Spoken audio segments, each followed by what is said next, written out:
Coming up this morning, the unexpected benefits of daily accountability partners. Listen, you're not going to achieve that big goal all by yourself.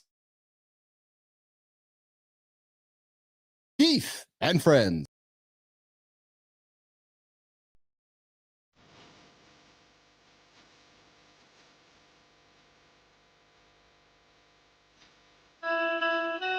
Welcome to Mornings in the Lab, where when something negative comes up, building muscle improves blood flow. Nobody is expecting John. If the lady's saying that, you're doing. Be entertained by fun over here. How have I slept? Has my sleep been good? Is that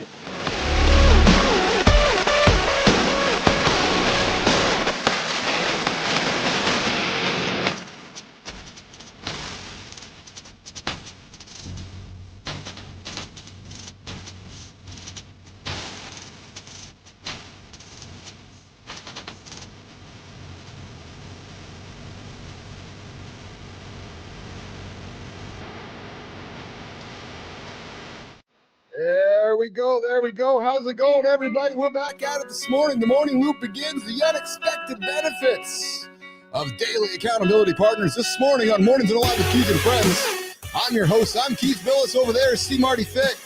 Our good friend Christopher Martin's been here since day one. Yes, baby. We got John Anderson hanging out with us. Hopefully he's feeling a little better today. We got Johnny hanging out with us from California. Of course, producer Jimmy's on the buttons. This show doesn't happen without Jimmy and Tommy in the community. If you guys are out there in the community, you're pushing it, you're pulling it, you're getting after it, you're going to find Tommy out there dangling around the Mornings in the Lab community over on LinkedIn. I invite you to go say hello to Tommy. Go say hello to see what's shaking. He dropped some lifting videos yesterday. The guy is getting after it. And listen, I have a reminder for you guys today. Yes, we like to drop language in the show or conversations in the show which might make the kids uncomfortable. So I would invite you guys to actually put the headphones in the children or walk them out of the room or just introduce them to the new topics that we like to have on the show and the conversations that we bring up here in the show. We talk everything. And today we're talking about some of the essential habits of full-time content creators. We're going to get into the accountability check-in. We got AJ Zeglin joining us from Minefield later on in the hour. We're going to talk about men who are valuing romantic relationships more. Yeah, we suffer greater consequences when the chicks leave us, when the women leave us, when the girls leave us. The guys are like, oh my God, I'm all so. So we're going to have that conversation a little bit later today as well. Listen, scientists theorize that we may be living 52 million lives in the current simulation coming up as well. And listen, broken sleep is linked to liver disease. Yes, says a new study. So if you got broken sleep, hey, I had a broken sleep tonight. Last night, got up at 3 a.m., gone for a piss. I was like, oh, I got another hour left to sleep. So got myself back to bed for another hour. So we're talking that as well this morning. And hey, the expert's guide to waxing for men. I suspect our good friend John Anderson might have pulled some wax out during his bodybuilding days, or maybe the shaver, or maybe the sugaring. We're going to talk about the expert's guide to waxing for men. And we're going to talk about some emotional intelligence so far as well today in the show. And new research, guys, shows how long, hard, and often you need to stretch to improve your flexibility. That's the big show here today. And of course, we got Rob Jolies joining us here this morning at 7:15 Central, 8:16 Eastern time. Rob's going to hang out with us for the center stage. We're going to get to know Rob and have a conversation with Rob again this morning. Not again, we're going to have a conversation with Rob for the first time this morning. All right, Jimmy, let's bring the boys in.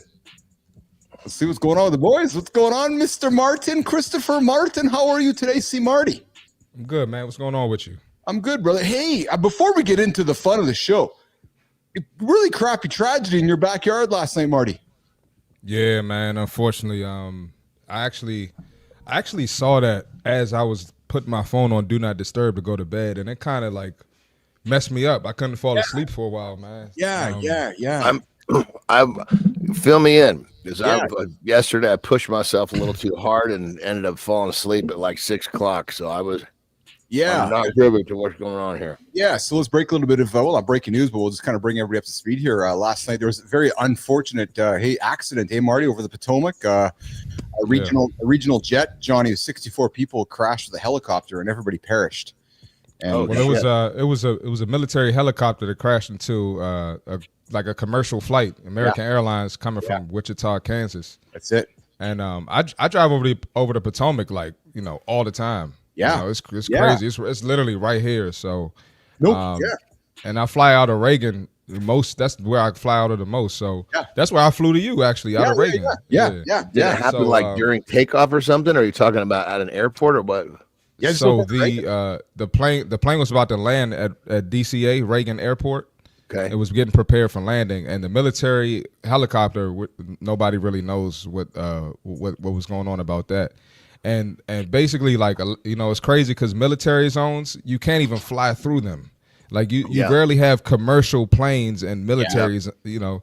So it's a weird situation. Yeah.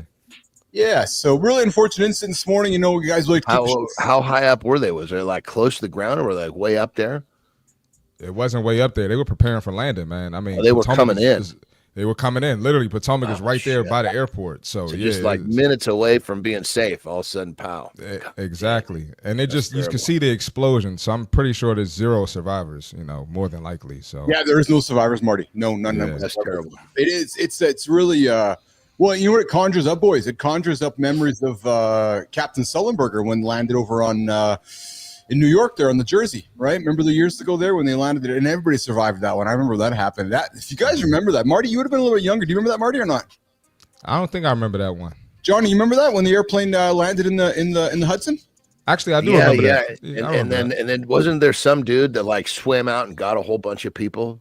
Yeah, it was craziness. So there was planes that a bunch of boats showed up. So Captain Sullenberger, it was birds, right? They hit birds. And then they had to turn the plane around. They landed in the Hudson River, and everybody survived, thankfully. But what happened last night was an unfortunate reminder of just, you know, these situations. So So, you know, listen, here's the, you know, it is a bummer. You know, it's unfortunate. We have a show here that tries to keep people moving and so forth. So for those of you that are tuning in that are just aware of the news, here, some really unfortunate news coming out of the Washington Reagan area. But guys, so Marty, you said you went to sleep last night just kind of rattled by that incident.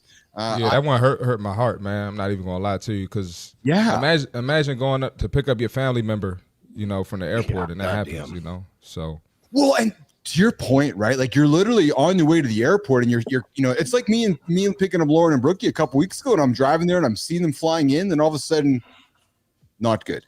Right. Yeah, man. Yeah. Pretty unfortunate. And it's scary, you know, being around all of this stuff in DC. You know, I fly out of DC all the time, so it's like, you know, do I not want to fly out of that airport anymore? It's super scary, man. Yeah, no kidding. Yeah.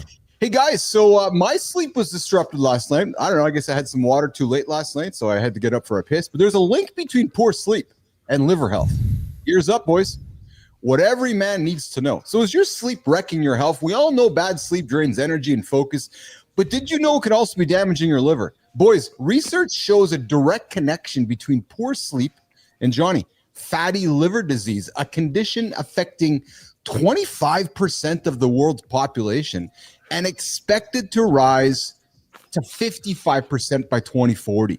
Again, we talk on the show about the food choices we make time and time again. I was going to say, that's it. You took the words right out of my mouth. You know, and the thing about this is, see, the liver, one of the few organs that has a massive ability to regenerate.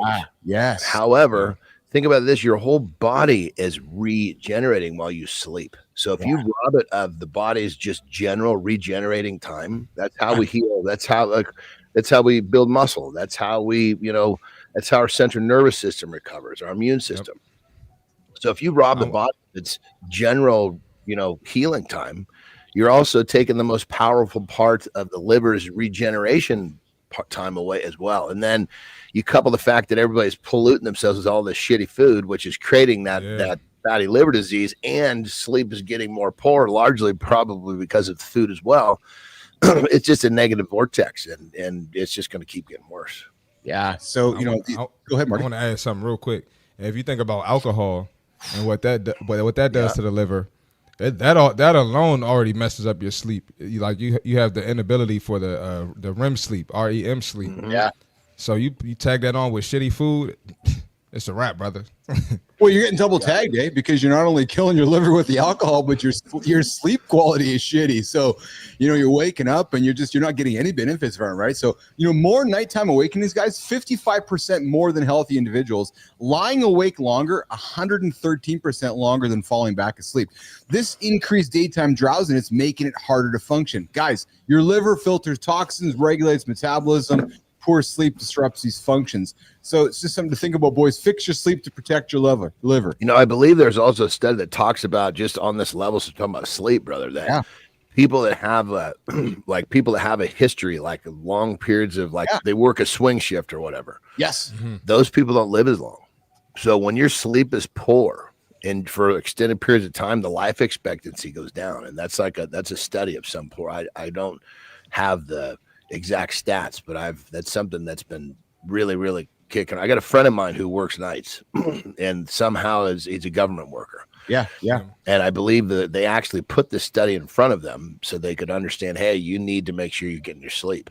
Yes. Well, there's been some jokes around the kind of morning show hosts around over the last 50 years that get up in the middle of the night and don't get their sleep. And I'm saying it tongue in cheek, but there has been some kind of humor around that folks like what I'm doing, Marty's doing, and Johnny are doing, that if we don't get to sleep at night, it's like, it's already 3 o'clock in the morning, right? You got to be really disciplined with it. And guys, Matt Kundle said it too.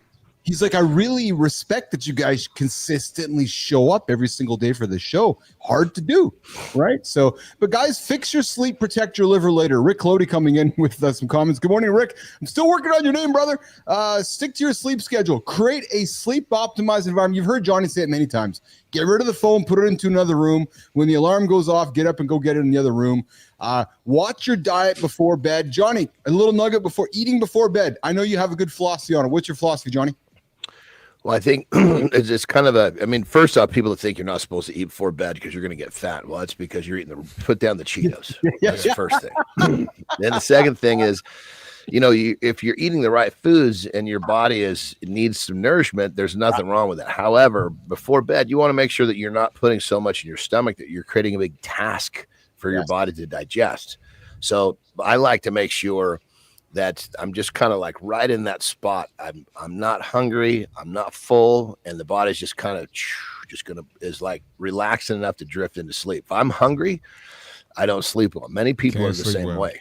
Yeah, many people are the same way. But the flip side is, if I lose my shit and I overeat, man, I'm fucking farting and rolling over and just having a hell of a time sleeping. So it's got to be set by finding, and keep in mind, I am a man of extremes, so finding that middle has not been an easy task in my life. Poor Terry, man. No kidding. Oh, no, you're not shitting. She sees me. If it's after 6:30, because she knows I'm going to be asleep in 90 minutes, she's watching closely. She's like, she says she'll start off by saying, I don't think that's a good idea. She sees me because I make my food, and then if she sees me go back to get more, she knows that I'm some fucking thing's gone loose in my head, And so she'll start with that. I don't think that's a good idea. Then if I keep going, if I shrug that off, she'll finally come to the point. She'll say, damn, honey, I'm going to be up all night. You're going to be farting up a storm, And then she'll like throw it in my face to the point where, it's like, I can't, now it's about her. It's not about me. She starts off with telling me I should do the right thing. But anyway, poor Terry is the least of it, is to say the least. But Johnny, you've offered something that in one of your Instagram feeds that I hung on to that, I know you're a fan of cheese. I'm a fan of cheese. I love cheese, man. It's like my fucking, it's like salty sugar for me. I love it. But John, you made a point, and I hung on it. And you're like, listen, if you like cheese, gentlemen, one of the things you might want to consider is having cheese at night before you go to sleep, so your body can digest it while you're sleeping. Talk about that for a couple minutes, John, because I that struck me, and I think what your point was that don't battle the digestion during the day. If your body struggles to digest the cheese, do it while you're sleeping, Johnny. Yeah, so like I'll use myself as a perfect example. If I eat that cheese early in the day, my digestion is going to slow way down. I'm going to have a hard time getting the food in I need to perform at the highest level. Yeah. So if I put the cheese in as the last meal, in many cases, that's what fucking sets me off. That's why I put the cheese in. Gas, like set your assy gas off?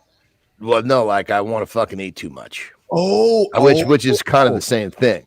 Because here's the thing: in cheese, it's a naturally occurring substance. It's called queso and cheese morphine.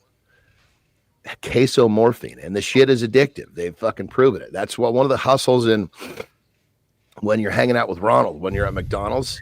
So what they do is, I swear to God, it's fucking legal, but it's fucked up. If they put it puts a little bit of real cheese in there, now it has queso morphine. They chemically fucking create excess, and they put the shit in there.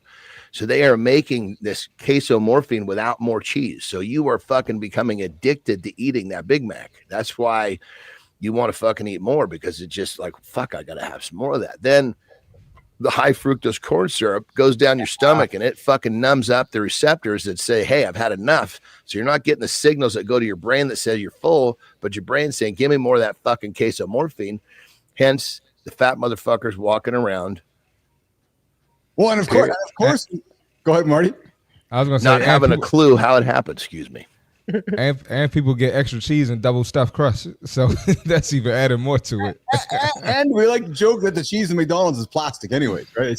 It's just plastic, right? that never lasts. But so basically, the cheese, what I'm getting at is when I eat the cheese, I use just a little bit, so it doesn't mess my digestion up, so I can't sleep. But I'll eat it before bed, so I don't deal with the discomfort of the digestion when I'm awake.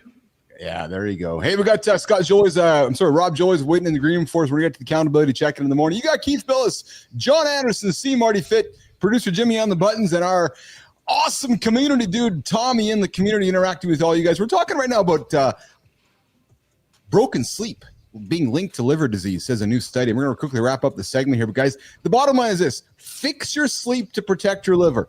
Stick to a sleep schedule. Talking to you, Cody.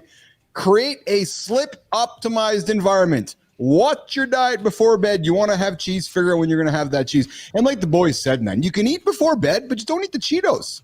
Go have a fucking apple or something, or go have an egg or something, or go eat a hard-boiled egg is the perfect thing to eat before you go to bed, because it's going to give your body what it needs. It's a long burn. It's got the good fats in there, and it's not too much to keep you from sleeping. There you go, right? Move more during the day, boys. You hear us talk about it all the time, and if there's one thing that you can hang on my words today, guys, get up and get moving.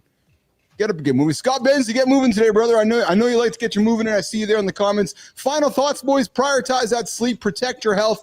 And listen, if you prioritize your sleep and you protect your health, you don't got to worry about this broken sleep being linked to liver disease. We can eliminate a lot of these things happening if we just stay consistent to some good habits along the way. That's the type of stuff we like to drop here in the lab.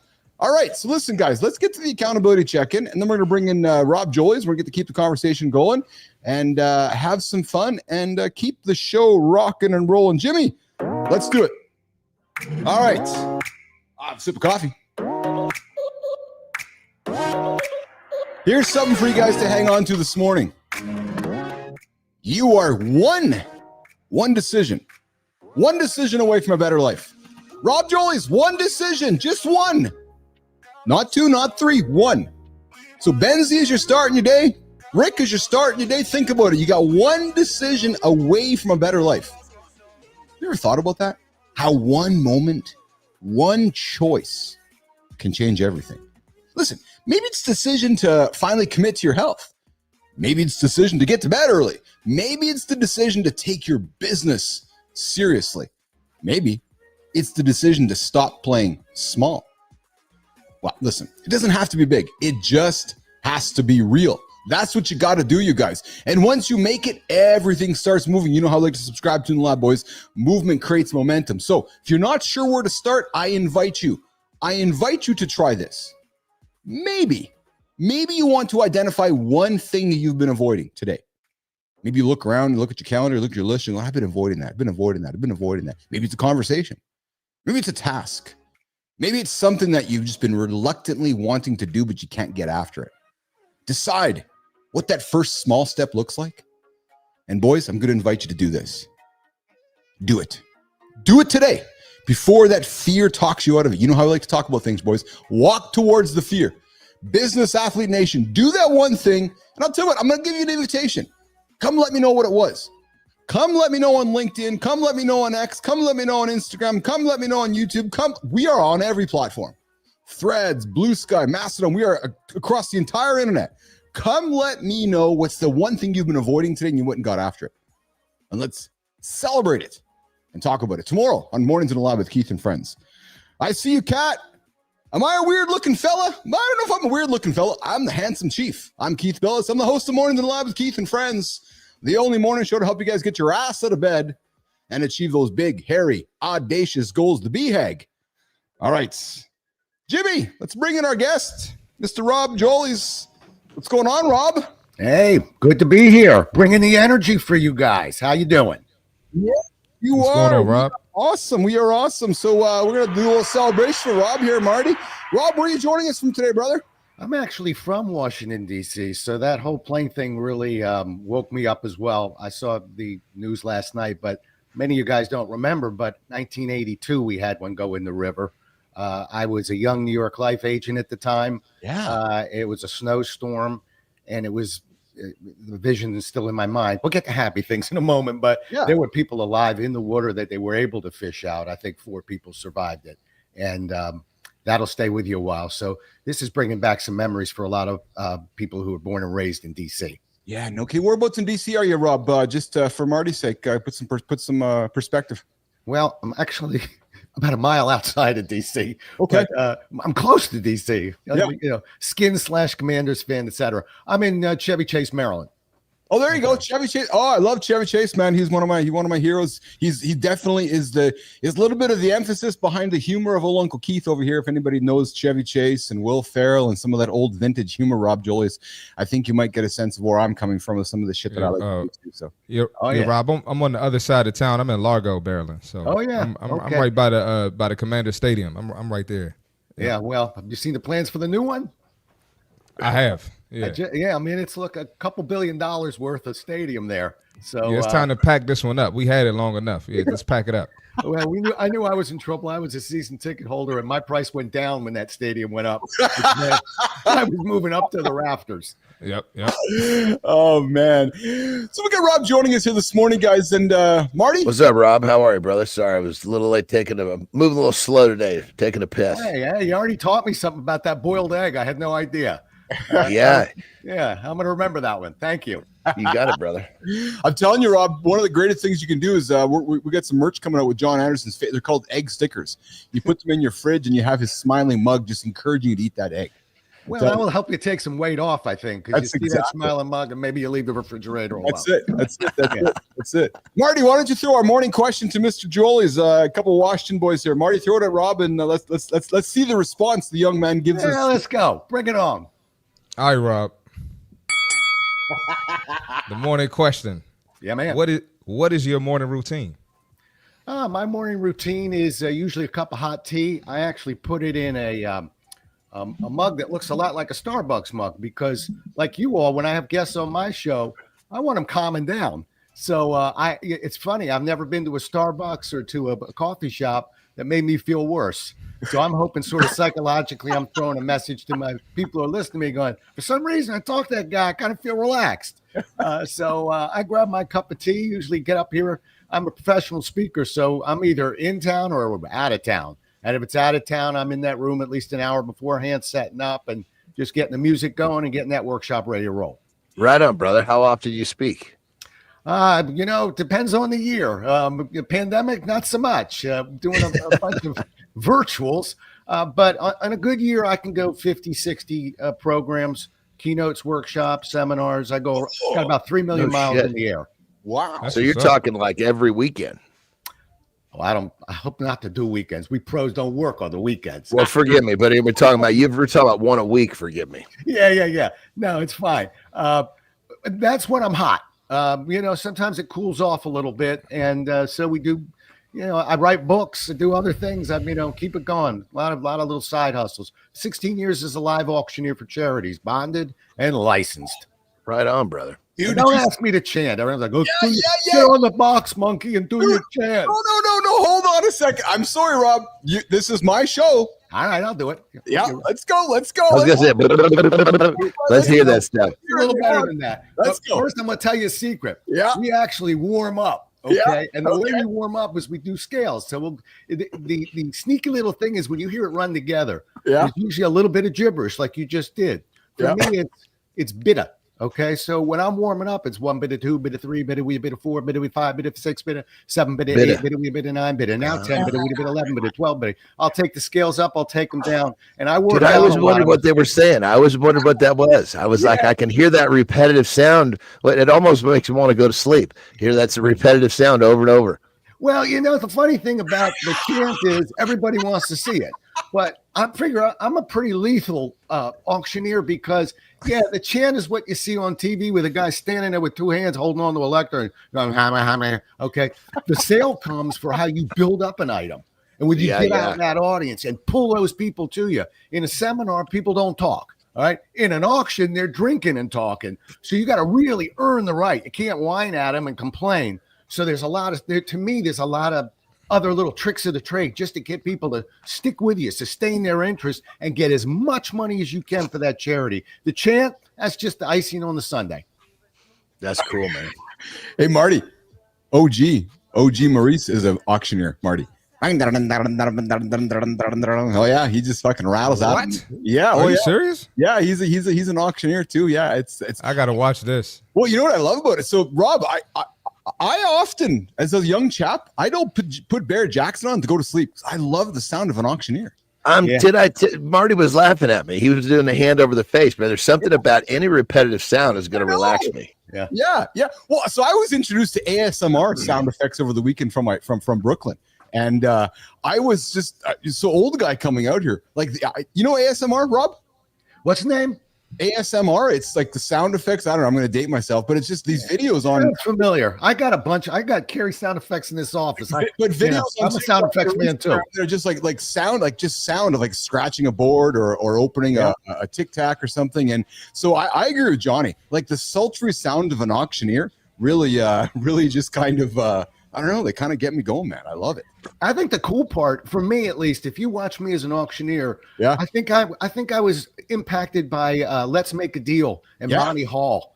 So one of the ways I keep people interested is if we're gonna auction off a cruise, I want to get out in that audience with a couple Starbucks coupons and some trivia questions. So they're quieting themselves down. And so now we call it sometimes salting the audience, where we just add a little spice to what's going on. Yeah. Now they're telling each other, I want to hear this guy. Now I got him with me. Now I can start really selling that item. The psychology of But then you want to entertain them. Yeah. So Rob, I got to ask you, man, has the auctioneer's skills helped you pick up chicks? Chicks dig the long ball and auctioneers, apparently. I'll ask my wife. Truth be told, let's leave the auctioneer world and let's bring me back about 20 years. Yeah. It's not uncommon for a professional speaker when you do a keynote, you got 300 or 400 people, and I'm staying in a hotel to get handed, a room number. Or two. Nope. But I'm a very good boy. It's very sweet, and I turn red and then I run for the exit as fast as I can. So we got Shinku Gold. We got Shinku coming in. When I asked the question, his response was nope. So in other words, I guess the auctioneers aren't picking up the chicks. But hey, Rob, if you heard yesterday's show, we have the expert Bonnie Blue offering advice for married men how to cheat on their wives. Not that I'm suggesting you would, but I'm just saying that young lady, because she is the epitome of grace. I don't know if you know who Bonnie Blue is, but she's offering advice for men on how to go about the dalliance. Good morning, Adam Holroyd. To see you there in the comments as well this morning. We're hanging out with Rob Jolies, myself, John Anderson, and C. Marty Fitz. Hold on, Rob. Do you know who Bonnie Blue is? I'm curious. Do you know who this is? No clue, and I don't Thank God. Thank God. Yeah, thank God. That's good shit, man. I'm glad to hear that. We're gonna get her on the show and give her some grace here on Mornings and Live. Nutty as a fruitcake, this poor girl. Oh, she's nutty as a fruitcake. This is true. So, Rob, you're a professional speaker. How did you get into professional speaking? It's a great. I'll do this as quickly as I can. I was selling life, health, and disability for New York Life. Kind of miserable. I was 22 years old. Yeah. I was selling a lot of it, by the way. I did well monetarily. I just didn't feel I was put on this earth to sell life insurance. Not that there's anything wrong with it, but not for a 21 or a 22-year-old. You knew there was more for you. I love it. I knew there was more. And so we were in for this 24-point apprentice field underwriters. You talk about fate. I'm waiting for our trainer to come in for our Monday morning meeting. Phone rang. I was the closest to it, picked it up. And the guy said, hey, we got somebody parked behind us, the whole management team. Get up and do anything. but don't tell them we're stuck. So I just walked up. I had done some acting. I had learned what was called the live, die, quit story, which was this whole speech that we gave when we sold insurance. And I taught it like a director teaching actors. And I was talking about where we push it up and down. And man, I could just feel the room moving towards me. They came in about an hour later and they just sort of waved me on, like, keep going. And it was exciting. And I knew, because I always wanted to be an actor, I might have found something here where I could be kind of an actor and a performer and yet stay in the business world. So I then targeted corporate training, became a trainer, worked for CSC as a trainer, just kind of getting my legs around the country. Then I worked for Xerox. They sent me in the field to sell, but I came back and, man, that's the world of corporate training there. And so they really taught me everything. And 32 years ago, I left, became a professional on my own, got 6 books, like I said, some millions in the air, and I go around the world, and greatest profession in the world. It's fabulous. Oh, that's good for you, brother. That's good for awesome. you. That's a great story, man. Yeah, just picking up a phone. I was the guy who got the phone. But sometimes, we talk about, I interview authors. I never ask an author how you found your book. I ask them how the book found you. Yeah. And I think what you find with people in careers, I say this, people are listening, maybe you're struggling or frustrated. Hang in there. It'll find you. You just got to keep your eyes open. Good morning, Amy Reiner. I see him there in the comments. Hey, Rob, I had you on for 13 minutes. You want to stick around for a second segment, hang out with us? Heck yeah. Because I'm going to. Yeah, man, I want to hear more about boiled eggs. And you'll hear some more. And he's a desiring to be an actor. So we just might want to introduce. Hold on, Keith, you got to rewind. You froze. You don't know who's what you desiring said, to be an actor? Yeah, what are you talking about, bro? we have somebody coming up here in 13 minutes who desires to be an actor, boys. We got AJ Zeglin joining us this morning, so AJ might want to hear some acting. I want to be an actor too. Yeah. So I was an actor for a short period of time. I'll tell you about that world too. Short period of time. Let's do this, Jimmy. Let's get to see Marty Fit Tip. We're gonna bring Rob back. We're gonna keep the conversation going and to get to know Rob a little more. And then if we have time, we're gonna have time.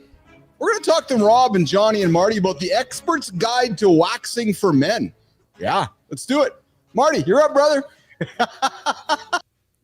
Waxing. Oh my God, this is gonna be crazy. Anyway, oh my God. Fitness tip for today. All right, this is for anybody who's hired a trainer or hired any type of hired a trainer or started any type of program to excel in their fitness, right? Get to the next level. You have to understand that when you're with the trainer, you really got to lock in, right? And I try to tell my clients this all the time. My job is to not train you forever. Realistically, I should train you 3 months, 6 months, maybe a year. You should be able to fly on your own after that. Now, you can continue to pay me. Look, I'm always going to take some money. But, right, you got to be learning the habits. And if you're not, I'm not doing my job or you're not doing what you're supposed to do when you leave. So always remember that the trainer isn't someone you should depend on 100%, right?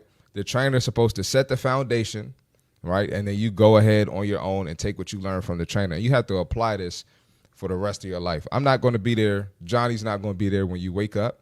We're not going to be there at lunch. We're not going to be there at dinner. We're there solely for your workout or for your coaching call or whatever it is that we're helping with. But you got to walk on your own 2 feet. So always remember that in your fitness journey. You can't rely on the trainer 100%. Take what you learn, implement it in your life and lifestyle, and let's keep working. That's the fitness tip for today. Fit tip of the day. You heard Marty. You hire him to get started, but he's not around forever.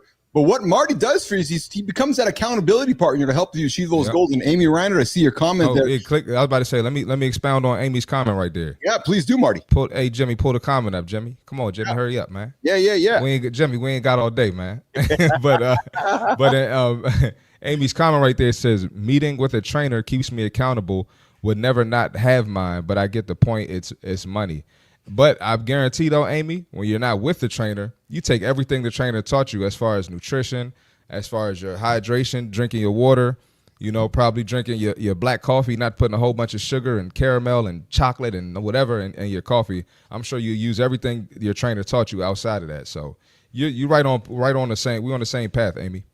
Awesome. Great comments from Amy. We're talking with Rob Jolies, Keith Billis, Marty Fit, and John Anderson. We're talking with Rob here this morning. Before we get into, I'd like to get into conversations about waxing. We're going to talk about accountability partners, the power of that. But Rob, before we get into that, you mentioned Xerox. I come from the world of Xerox as well. You're a Zeroid. I'm a Zeroid, but I'm going to tell you something, man. I learned more during those 2 weeks of training with Xerox than I have in my entire life. And I would tell you, Rob, that much of what I learned there still hangs today. I used to teach those classes. We called ourselves the Green Beret of sales trainers. Were you at Xerox in Leesburg? Did you come to the training center? I went to the big Xerox training center in Toronto, Canada at the time there. So I went to the head office there. But Rob, just quickly, in a minute or less here, expound upon the values about how great Xerox training was and why, in many ways, that mindset, that skill set of just knocking on doors, movement to create momentum, why it still works today. Rob Jolies. Okay. All right. And I can do this in a minute. And great question. One word. Process. Yeah. Everything we did had a process. You didn't tie your shoe without some sort of process.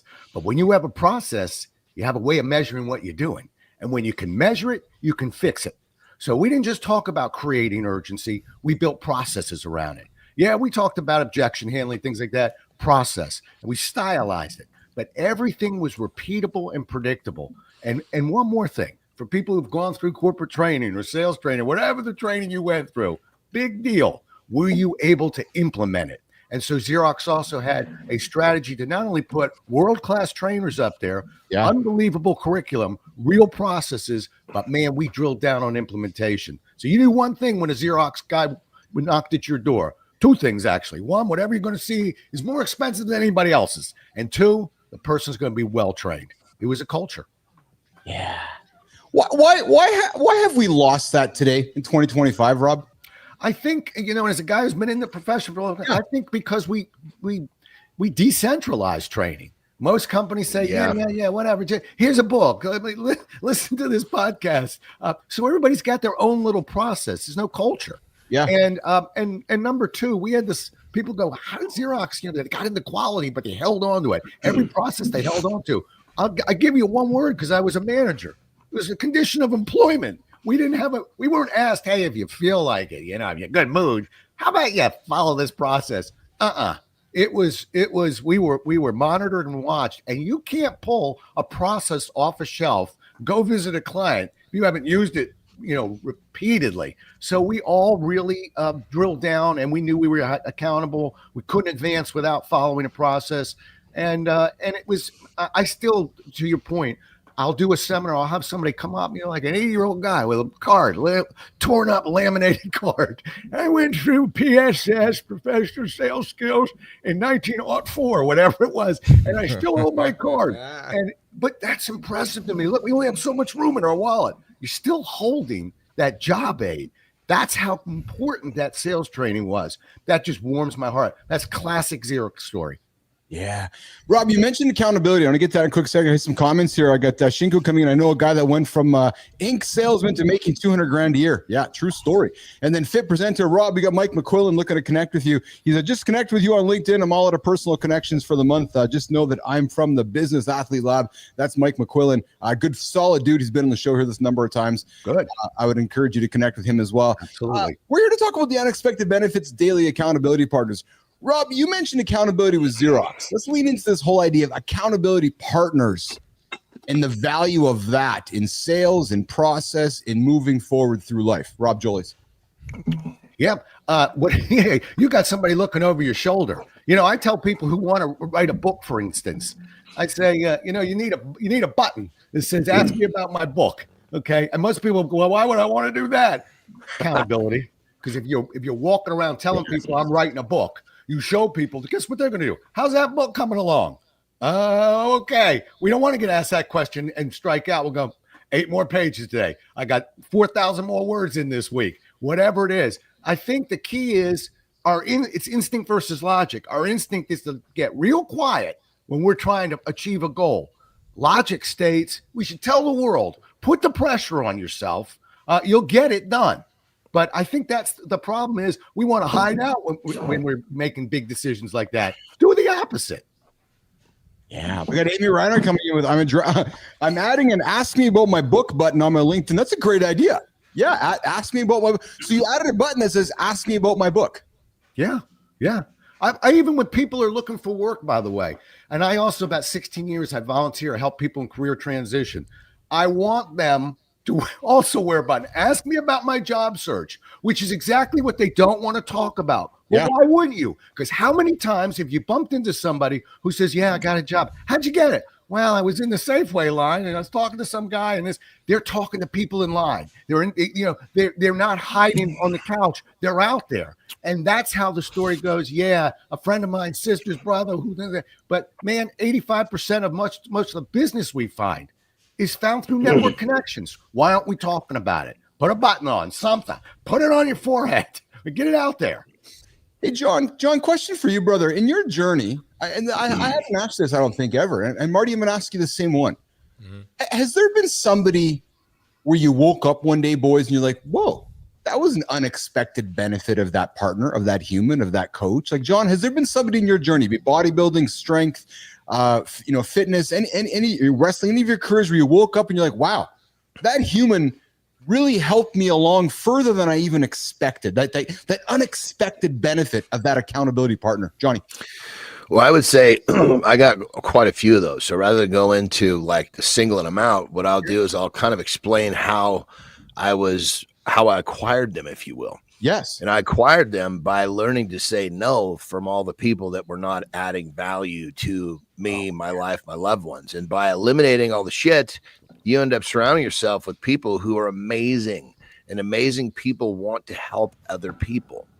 And so you end up realizing that, you surround yourself with the right people, and it's almost like, keep in mind, you're doing it for them too. It's like this amazing, like positive vortex of everybody helping everybody. And you never know when someone's got this hidden talent that you didn't quite know about. And then they step forward and are like, hey, you know what, if you just pivot a little bit to the left, you're going to be really happy with how that works. Like, holy shit.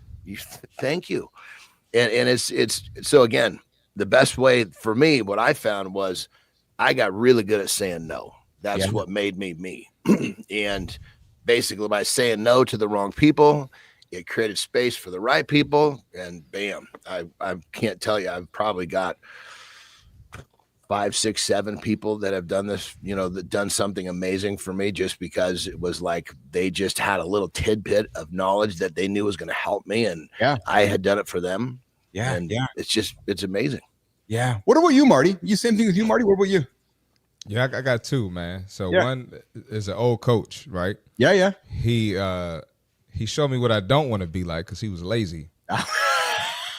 But he always had quotes that stuck with me. Yeah. And the one quote I remember from him, he would always say, stay ready for an opportunity so you ain't got to get ready. And like that sticks with me now. So I'm always doing stuff, when I don't have to, because you never know what's going to pop up. And then another one was Jim Jackson, who I've talked about before, played in the NBA 15 years. He was one of my clients. He does announcing for the Clippers now. And when I was training him, it was during COVID. So the guy was doing the Clippers games. He was doing Big East college basketball. He was doing Big Ten college basketball. And he was, he would bring his son. He was being a great father. The amount of stuff he would do in a day, his schedule was insane. So that just showed me like your capacity for what you could do in 24 hours. It's crazy. Yeah. Yep. I'm going to offer that the unexpected benefits of daily accountability partners for me has been our audience and you two motherfuckers. Well, it's funny, brother, because one of the things in that group of people, right, that one of the things that they've all said that I add is that, basically that willingness to do and continue to do. And that shows them that, hey, it's because everybody has a little chink in their armor to some extent. Yes. And when you're hanging around with someone who doesn't have that chink, it becomes much more possible. Yes. Yeah. Well, Rob, I can tell you throughout my day, my decisions, without a doubt, without an unequivocal doubt, actually, are influenced by these two gentlemen and my audience. Because, Rob, I don't want to be a hypocrite. And I'm being really honest with that. So if I'm going to get on here and encourage men to love their wives or, have sex with their wives or be respectful, then I better do the same thing. If I'm going to get on here and tell men to get moving, well, I better do the same thing. If I'm going to get on here and encourage men to be accountable, I better do the same thing. And I got to tell you, I joke about the eggs, Rob. I seriously go upstairs, look in the fucking fridge, and there's John's head. I'm like, I got to eat an egg, man, because it's the right thing to do. right? Gotta Or, be Rob, he doesn't really have stickers of John on his eggs. or You know- or just listen to the things that Marty says throughout the day. Like these things stick. So when I started this show, I did it for selfish reasons, thinking there's a business opportunity out of this whole thing, which there is. But human wise, the accountability it's taught me, man, it's been beyond anything I could have imagined, to the point where, and it's as simple as this, Rob, I got to get up anyways.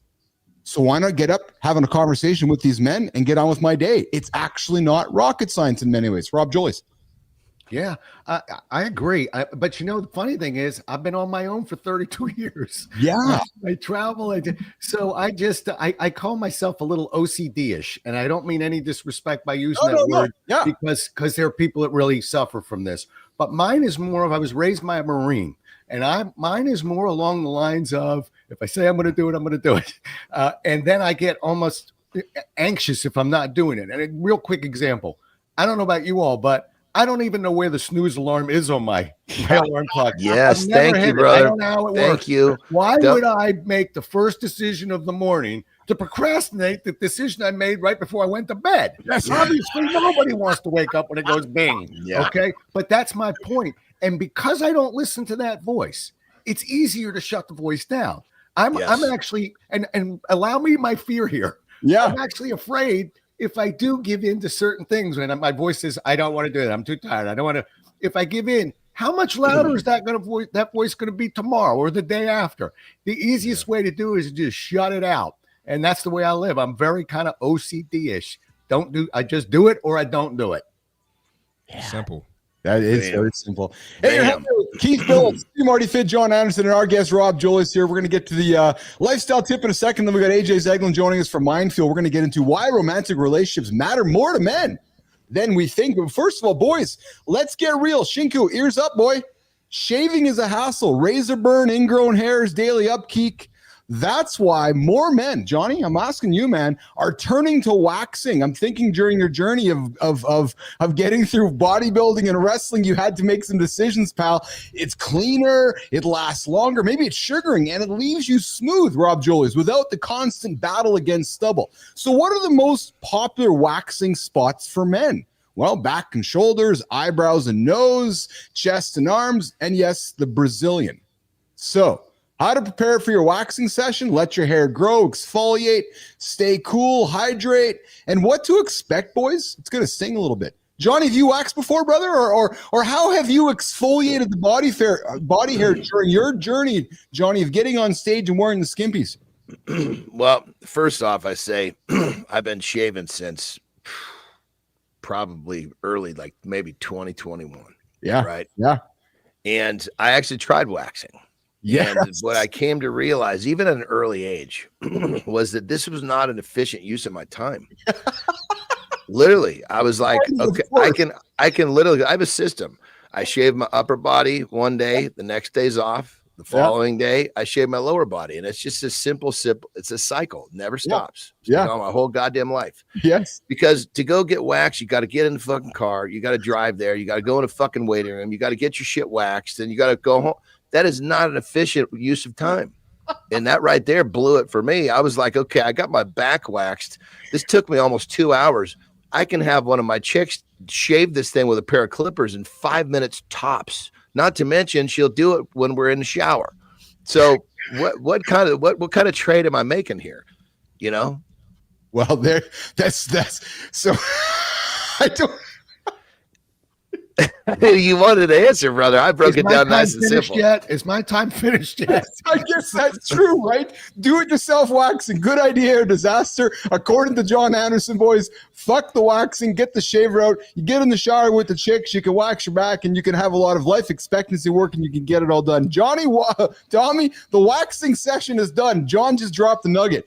Hell with waxing, the hell with sugar, and get the shaver out. It's the best use of our time. And Marty, you and I were joking yesterday. Structure, calendar, get that shaving in, right, brother? Yeah. Our man was talking about what was it? Systems? What did you say? It was exactly, you were talking. Yeah, it's a system. You know, it's a system. What would you say in the training? It wasn't system. Repeatable, predictable process. It's a process. Yeah. It's a system and a process, and I know exact that it never gets away from me. And it's a very positive use of my time. Now, keep in mind, for those people that don't look at their time as valuable, maybe going to get your shit waxed works for you. There you go. Getting waxed, getting sugared, or getting shaved. We're talking waxing for men this morning. Mornings in the lab with Keith and friends here. All right, we're going to walk Rob out of the lab here. We're going to get the lifestyle tip. Tommy, you can pull it off the screen there. We're going to get the lifestyle tip with John Anderson. We're going to bring AJ Zeglin. But before we do that, Rob Jolies, how can folks connect with you? How can they find you? How can anybody listening right now, everybody, LinkedIn Nation, X Nation, Threads Nation, around the planet, connect with Rob Jolies? Absolutely. First of all, JOLLES.com. That's the easiest way. You'll see my blarticles that I've been writing for 16 years. Not a blog, not an article. It's a blarticle. You'll see my podcast, Pocket Size Pep Talks. You'll see the seminars I do, books I write, all that stuff, all at jolles.com. And please reach out to me on LinkedIn. Love hearing from people on LinkedIn. And just look up Rob Jolles, JOLLES. That's how I say that name, by the way. I love the Jolles part. 98% of the people who meet me go, "How you doing, Jolles?" But I'm more jolly on this one. It's Jolles. Rob Jolles. Keith messes up a lot of names, Rob. So don't. Yeah, I'm comfortable with it. Yeah. Well, so Rob, you do a podcast. You know what it's like with guests. You're just trying to figure shit out half the time, right?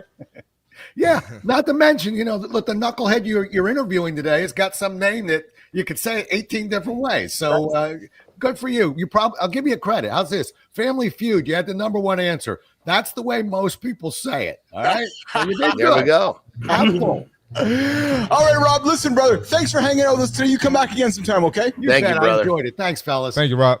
All right. Rob's going to get out of here. Johnny's going to do a lifestyle tip, and we got AJ joining us. We're going to talk about why men romance is more important to us than women. Johnny, you're up, brother.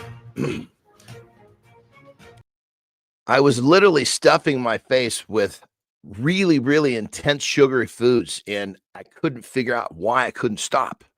It was pretty crazy. It was like I could not control the fact that I had to have more. Well, as I started to understand more about this, I realized that I was a full-blown sugar addict. Well, here's the thing. If any of you guys understand this, listen to me closely. The addictive centers in the brain are addicted to sugar just like alcohol or heroin. It's a scientific, it's proven now. So if you find yourself literally like stuffing your face with these really intense sugar foods and you can't figure out how to stop, and it's almost like you don't know why it's happening. It's because you are a full-blown sugar addict. I'm a sugar addict. Well, here's the thing. You can nip this problem in the butt pretty easy compared to some other addictions. You can't tell when it comes down to it, you can have a diet where you don't eat really intense sugary foods and you can keep that addictive center at bay.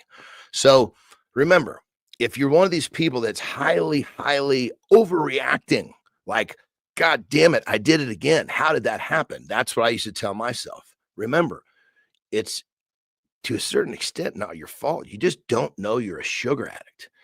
There's so many people that are addicted to sugar and don't know it. And if this is you, understand all you've got to do is eliminate those really intense sugar from your diet and you will start to recover. That's what I did. If I can do it, I promise you, you can do it too. Rock and roll. Ooh, being vulnerable, John Anderson this morning, offering up his addiction to sugar. Johnny, I'm there with you, brother, man. It's a fucking battle, isn't it, pal? Oh, yeah. I mean, the thing that used to kill me was it was like when leading up to it, it was the addictive part of my brain. Yeah. Once I had decided I was going to eat it, my brain dropped in some chemistry and nobody was going to tell me anything that was going to make it not okay. And I would go and just stuff and as soon as I felt sick because I ate too much, I'd be like, fuck, you did it again. Yeah. And it was debilitating. It got worse every time, almost like someone that can't believe they got high again. Yes. When they're trying to stop, and it was brutal. It fucks with your head, man. I've been there. Oh, it broke down my self-esteem like I can't even tell you. Yeah. All right, we're hanging out with AJ Zeglin joining us, the actor. AJ's joining us here this morning. AJ, did you get your hair done this morning, brother? He's looking a little trim, but he normally wears a hat though. Yeah. Something's up. Just got it done for you guys. Whoa, Mr. Zaglin's breaking the look this morning. We're loving that. Come on, man. Yeah, that's man, just styling and profiling with Mr. Zeglin. AJ, I threw something in your inbox last night that I really was eager to talk to you about today, which is I suspect us men think it's the women that are the romance lovers and all want the romance and are affected by when shit goes sideways. But AJ, according to a forthcoming article in Behavioral and Brain Science, romantic relationships are more central to men's well-being than women's. And AJ, I was startled by this, man, because society tells us men are emotionally independent, that we don't need relationships as much as women. But the truth, romantic relationships are often more essential to a man than most people realize. AJ, let's talk about it, brother.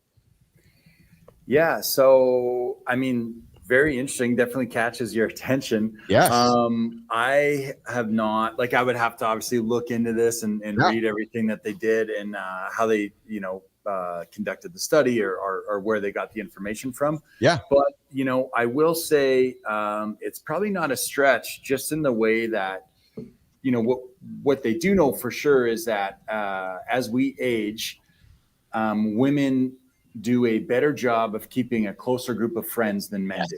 Yeah. Right. And so, what I think, this article could be related to is kind of along those lines. Right. So if you're a male and all of a sudden you've lost this close group of male friends that you have in these meaningful relationships, and now the only meaningful close relationship that you have is that with your spouse, your partner, then that becomes everything for you. It's really integral. Now, if your wife or your partner is keeping a group of close friends and they have more, then it's not that the romantic relationship she has with you isn't important, but it's maybe not the only meaningful relationship that she has, right?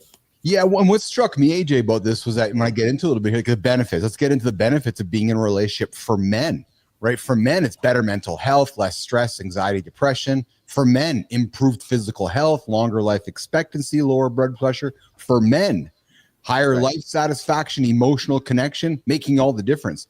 And AJ, what struck me with this one, and you just said it, right? Why breakups hit men harder. Men are less likely to initiate breakups. When relationships end, men report feeling lonelier and more depressed. And I think you said it, AJ, because when we lean on our wife or our spouse and we've left and we've got no boys left, we're like, now what? Right. And, and how men can build stronger emotional support systems is by deepening in friendships. But it struck me, AJ, and I think you nailed it, pal, is that women do such a good job of keeping those connections through their marriage with their men. But then when the men and the women break up, the men seem to be quite lost. Yeah. I mean, because I think they've just kind of shrunk their circle so small to where it's just them now, right? Or it was just them and their partner. And there's a bunch of interesting, when you look at the statistics. So I do know that, over 70, I think it might be 72% now of divorce is initiated by the female.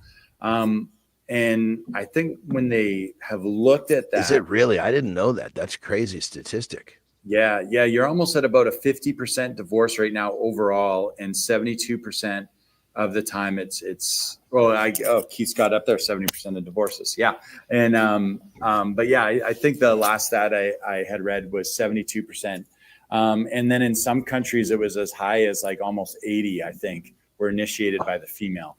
Well, and here's interesting too, Johnny. I was going to look at you, Pop, because we've talked about just your relationships through life and so forth. But research indicates, Marty, that single men are more likely than single women to actively search for a partner, and men are more likely to idealize romantic connections. AJ, and I'm wondering, I don't know about that one. maybe in your generation, I don't know about that one, but go ahead, man. Believing in these concepts of love at first sight, and men confess love earlier in a relationship than women, and men also report falling. I believe that one. I said it first to Lauren. I can tell you guys that men also report falling in love more often, Johnny, and more quickly than women, Johnny, reinforcing their strong desire to initiate romantic involvement. I'm having some fun with you, Johnny, some conversations we've had in the past, but I'm not, it's not lost upon me. But, and then AJ, second, men derive more mental and physical health benefits from romantic involvement compared to women. That struck me because we're taught by Hollywood movies and like books like The Notebook that it's the woman that drives it, when in reality, it's us men that need the Kleenex box that are sitting in the corner crying to each other. Like AJ, when I was going through divorce, I was coming crying to you, man. Yeah, I love that shirt. I love the shirt on the guy. You got young black John Anderson right there with John Anderson's shirt on. Fuck me, I like that. That's awesome. Good job there, Tom. The graphics there. But AJ, what do you think of that? What do you think? I want to talk about that. That men are the one love at first sight. Men are the ones that are professing their love. Like, let's go around the table. John, did you say I love you first to Terry? No. Oh. No. But I mean, keep in mind, that wasn't a good, because I was not in a place where. That's because you're the fucking man. No. I mean, I'm an emotional motherfucker. I know you are. Yeah. Yeah. But when Terry and I met, I was just not in the space. I had been through so many bad relationships. All I wanted was a chick that I could, I was like, okay, I need no more of this conflict. I just need a cool chick that I can hang with when I come home from traveling. We can get down.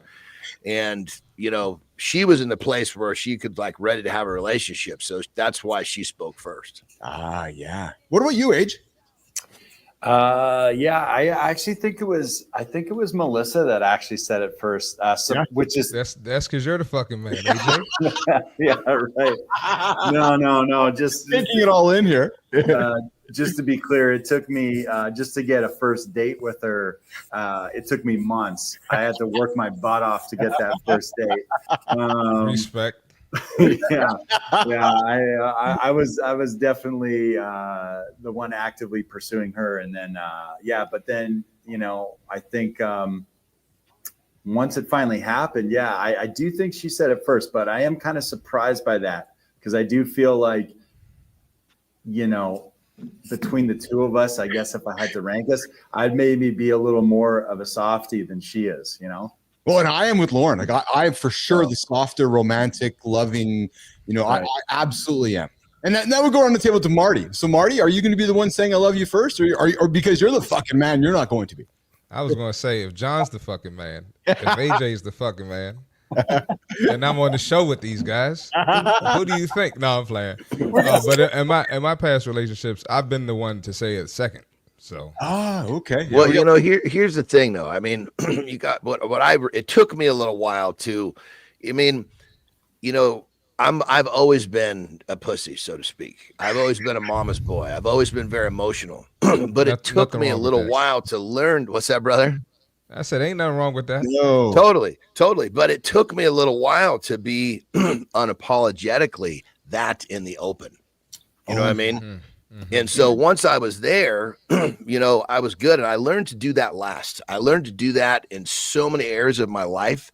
But then to a female that I was falling in love with, that was probably the last section of me becoming unapologetically me. And, but what I'm getting at is that once you get to that point where you can say how you feel, and it's not really, you're not really worried about the response of the other side. It's it's freedom, complete freedom, because most people are worried about, they don't want to say what they're going to say because they're worried they're not going to hear in response what they want to hear. Well, Jesus Christ, if you live your life that way, you're really, and because, emotions it's like a practice.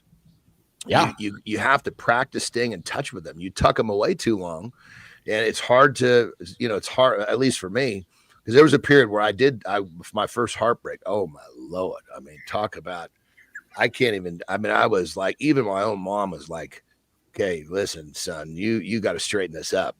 I'm here for you." But she was like ready to kick me out of the house. You know what I mean? So I was just doing dumb shit. Anyway. Oh man, he was tore up.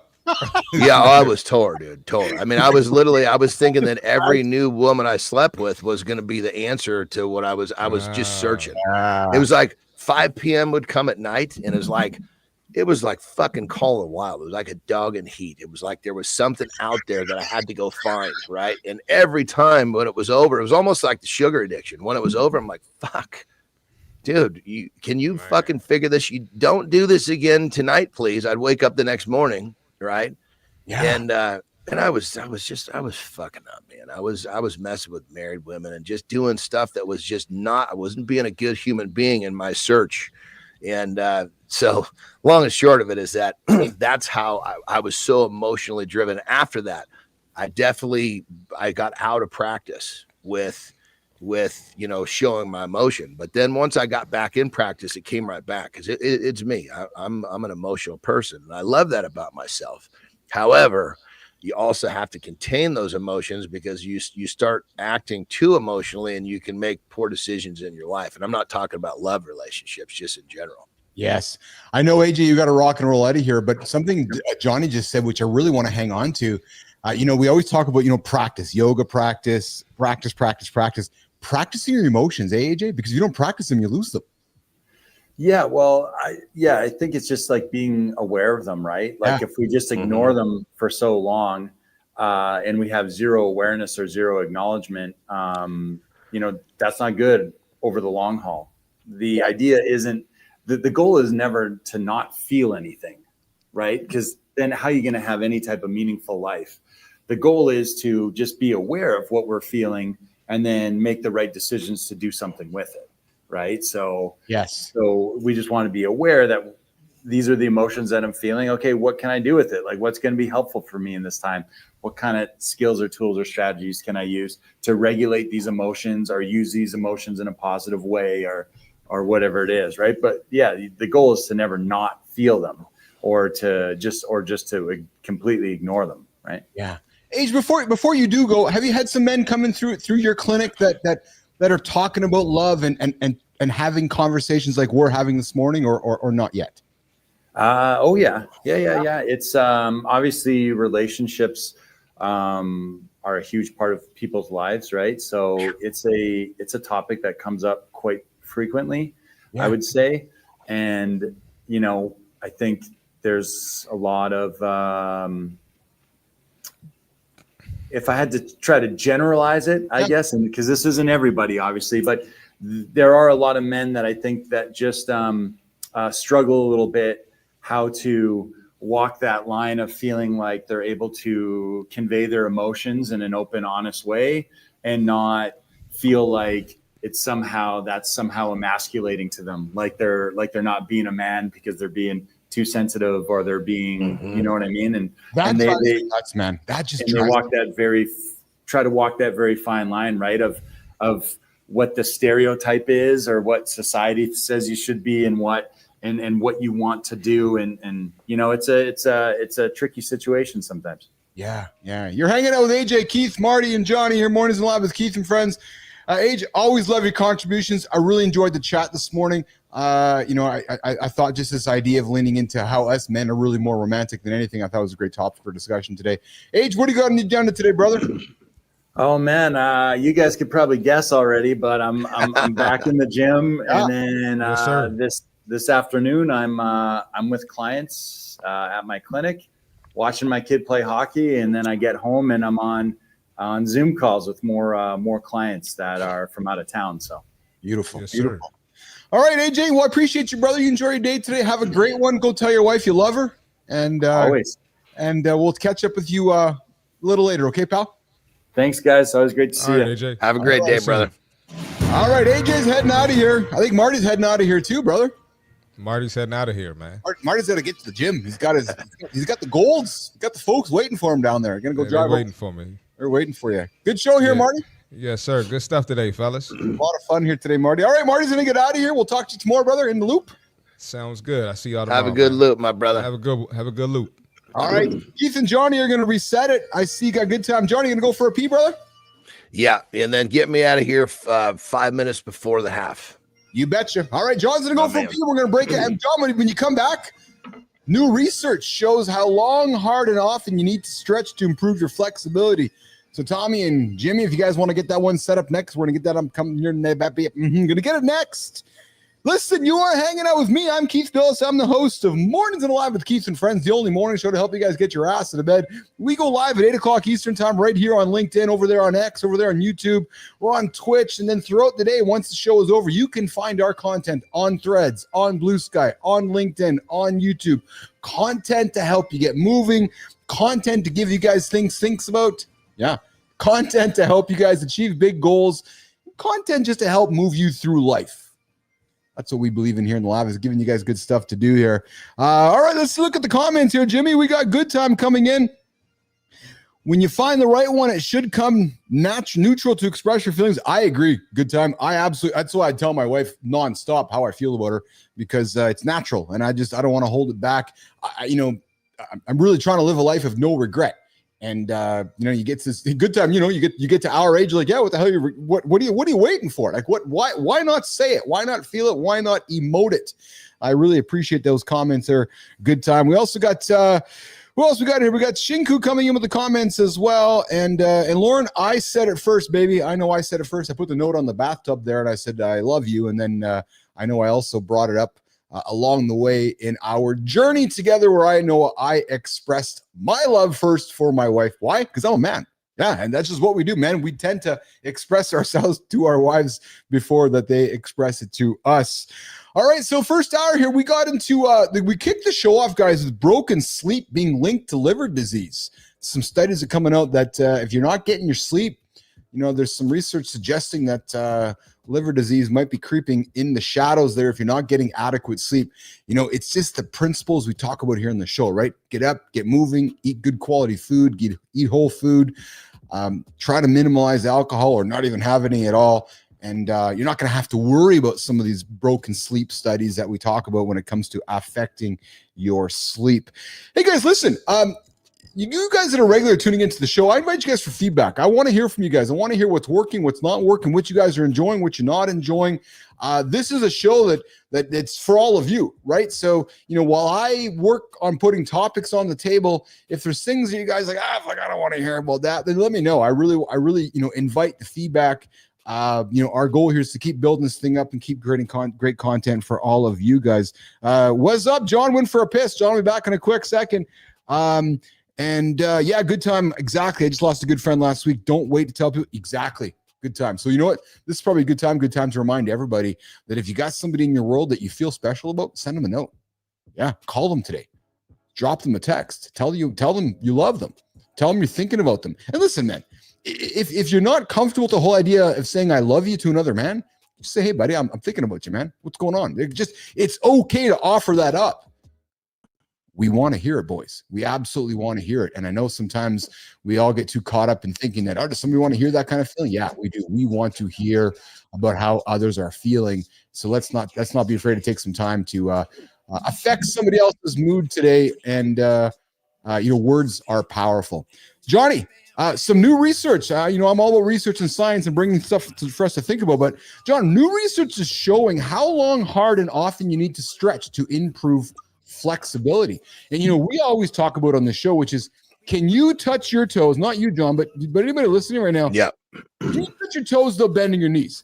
Can you reach overhead with feeling tight? Because if not, you're not alone.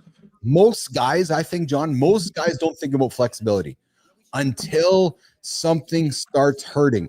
I know a lot of dudes, Johnny, at the hockey rink, just guys in my circle that, make cumulative decisions. And then I start hearing this, my back hurts, or I can't touch my toes, or this or that, right? And here's the deal, guys. Flexibility is strength, right? But we don't talk about it enough. Talk about the idea of flexibility. I'm going to get into some of the science of this. Well, I think the first thing that most people run into, like you said, is they all of a sudden they have a problem. Now they start to deal with the problem. Yes. What you should do is basically have a rhythm of life that keeps the problems at bay. That's the first thing. Yes. And so, generally speaking, a lack of flexibility means lack of movement.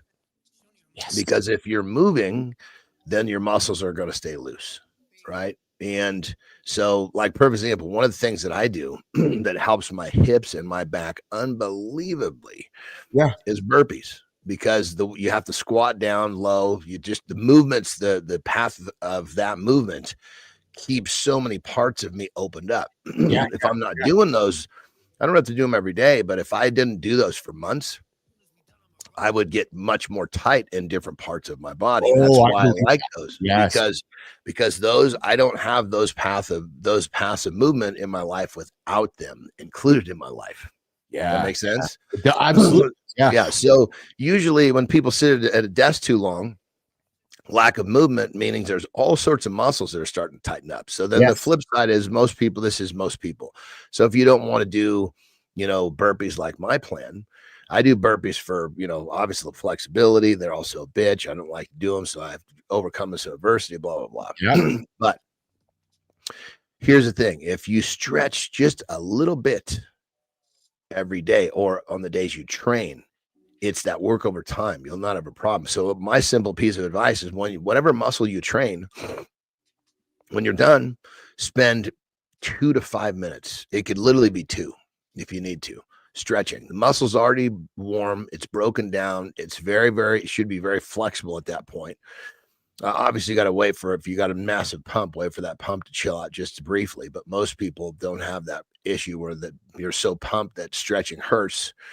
If you do have that, just give it a quick minute. But a couple of minutes of stretching. So if you train your chest, walk up to a squat rack and spend a little bit of time, and put your, you put your arm up here and you twist into it, stretch your pecs.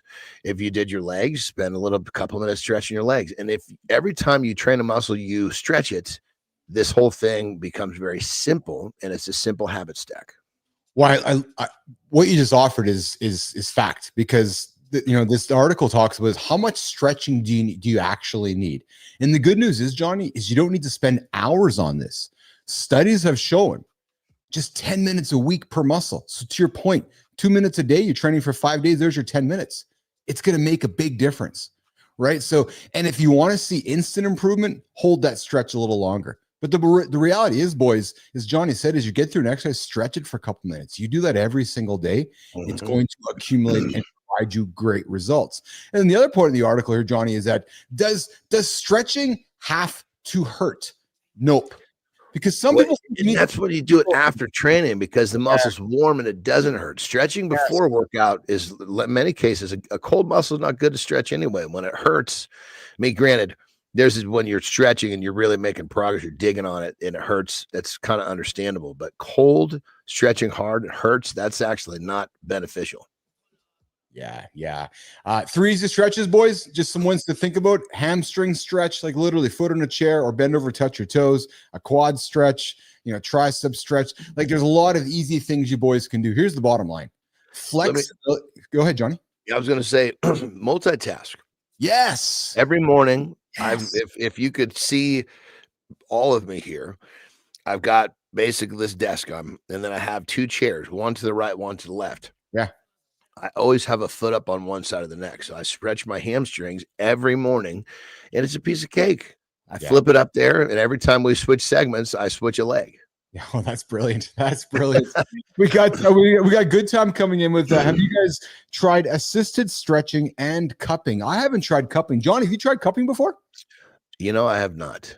I've heard a lot of things about it, but there's certain elements, there's so many things that you can do. And the way I looked at it in my journey, there's going to be the things I'm going to choose to do. I'm going to do them all the way, and I'm going to be consistent. But however, if I put too many things in, now all of a sudden I have a hard time carrying that out. So like massage is something I chose not to do. But there's certain, like, I feel like I have my rhythm. It's kind of maxed out. If I try to put something else in, I may not be able to carry out the task for the big picture. Yeah. Here's the reality, guys. Think about this. Move like an athlete, not a grandpa. Here's the bottom line. That's good. Yeah. Here's the thing, right? Bottom line, boys, is flexibility isn't about the splits. Good time. If you can do the splits, good for you, man. But it's about function, right? And we talked about it yesterday. If you want to pick your grandchildren up over your head, that's like doing a shoulder press, right? It's just these things that are functional, right? So strength, boys, equals longevity. Stretching equals longevity. If you want to be the guy who's still running, lifting, and dominating into his 50s and beyond, like Johnny, myself, good time, then you got to stretch. It's really as simple as that. Because a stiff body leads to a stiff life. And that's not the kind of rigidity you want. Listen, boys, I know you want to be rigid. You want to wake up in the morning wood and be rigid, but you don't want your rigid body fucking aging to a point where you can't even use the rigid because your body's all aching. You can't even have sex with your wife because you're broken. Well, we've all gone through that. By the way, I should say I went through this phase where all of a sudden one day I tried to run. It had been a while since I'd run. I was like, dude, fuck, that hurts. What's going on here? It's because I hadn't run for so long, I mean, I always in training, I always train running up steps, very different than running on flat ground. And so all I'm getting at is if you don't do an activity long enough, your body will kind of lose that resilience to that activity. Yeah, well, absolutely. Well, and again, we talk life expectancy, sex work. Boys, you want to enjoy sex with your wife as you get older. I would invite you to consider stretching because it's going to make the whole experience more enjoyable. Because if you're not stretching as we get older, your body's going to be tight. And we talk about all the different fun positions we all want to be in as we get older. Johnny, it ain't going to work very well. Yeah, very true. It's very true. Very well. So, all right. I think you got to get out of here. Hey, pal, you got to rock and roll out of here. So, we're gonna walk you out of the lab and get on with your day. What do you got going on today, pal? Well, I made this decision yesterday. Yeah. Today's I'm gonna have a day off because yesterday I thought it was gonna be okay, and I even though I kind of laid up a little bit, I still pushed it a little too hard. By the end of the day, I was like, shit, I'm not getting better, I'm getting worse. And so I realized that I need to not have any training today. I'm going to take another good nap to try to get myself where I'm feeling like if I have a good day of rest today, I can get out of the woods.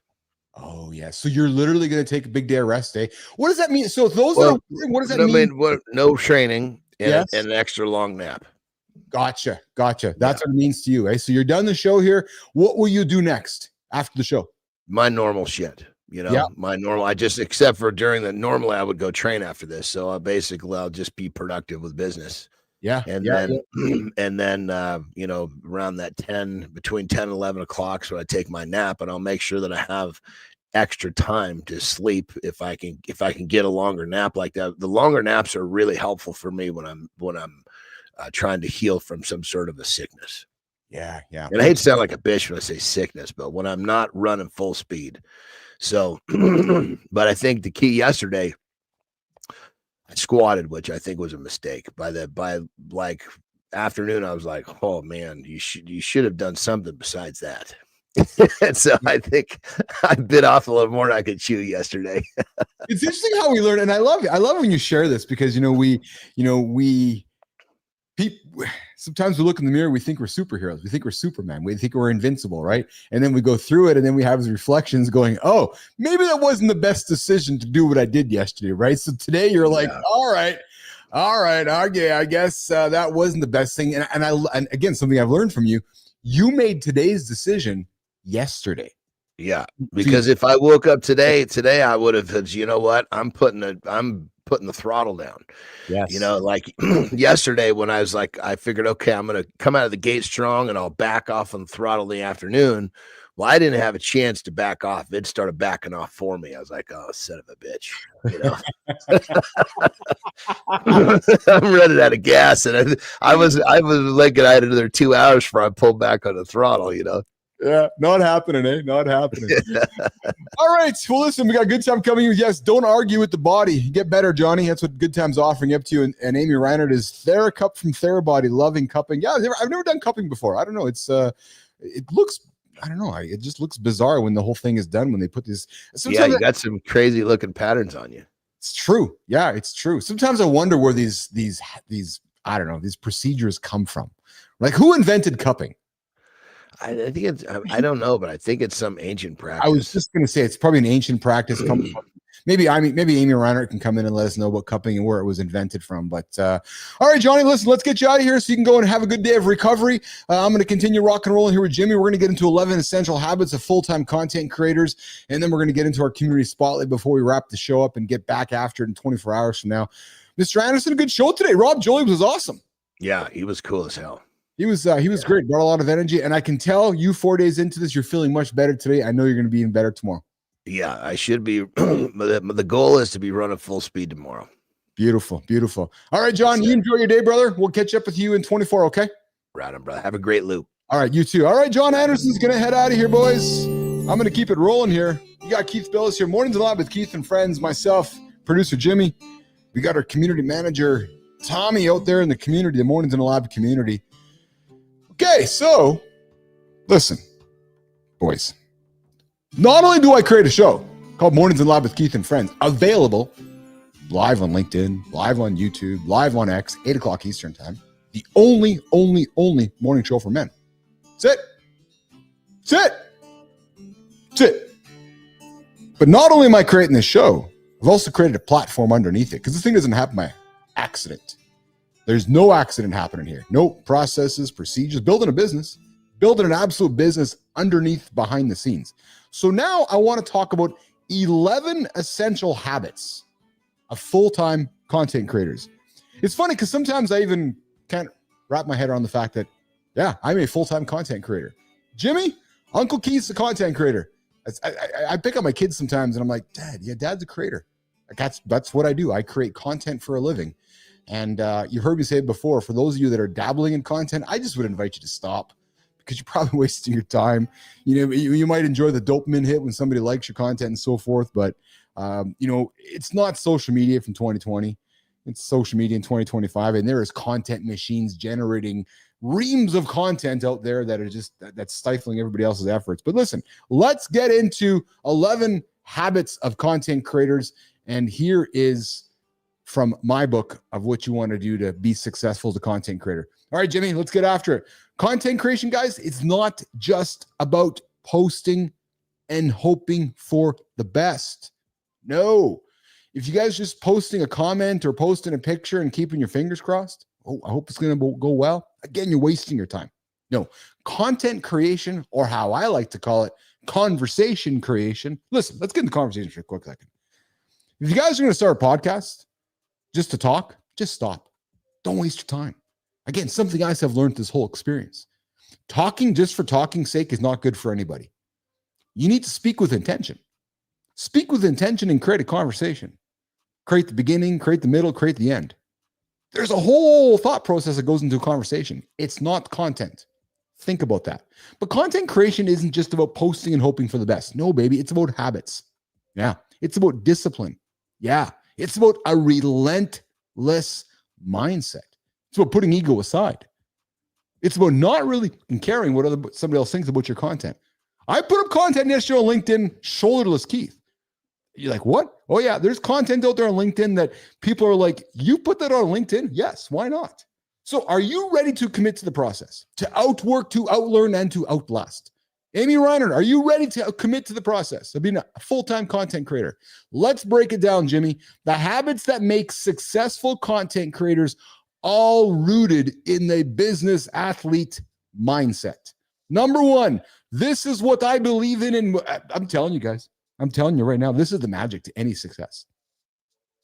Own your mornings. That's it. Hang on that. Own your mornings.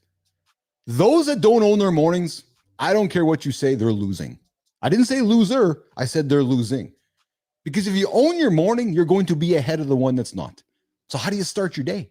Do you hit snooze? Do you scroll? Do you wing it? I would invite you to start your day here on the show with myself, John, and Marty, because we can be that accountability partner we talked about at the beginning of the show. We're here all the time at 8 o'clock Eastern time. Right, Amy? Right, good time? Right, Shinku? We're here. So we're that free accountability partner. So don't hit snooze. Don't scroll. Open up your app. Go to YouTube, Mornings in the Lab channel. Turn us on and start getting after your day. Winners, they own their mornings. That's why we do this show. Move. Movement creates momentum. We plan and then we execute. You know, a lot of entrepreneurs come to me and say, oh, Keith, I got this idea. Good. Execute it. Yeah. The hardest thing is executing. Ideas are plenty. Executing is the difficult thing. Next, guys, live the process. Motivation? No. Motivation? Weak. Discipline. Habit stacking. That is the king. We want discipline, you guys. The best creators, they don't wait for inspiration. I don't wait for inspiration. Nope. I show up every single day. I don't got a choice. because I know that in 23 hours from now, you guys are all expecting me to be here again. Why? Because I made the commitment to you guys. I said, I got a morning show. It starts at 8 o'clock Eastern time, not 8:05, not 8:15, 8 o'clock Eastern time. So I don't need inspiration because you guys, I know you're here waiting for me at 8 o'clock. You're expecting me to be here.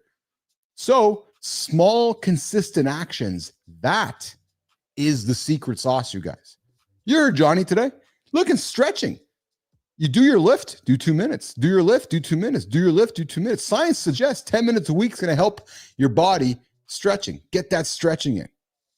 Lead by example. Listen, you can't fake this shit. You can't.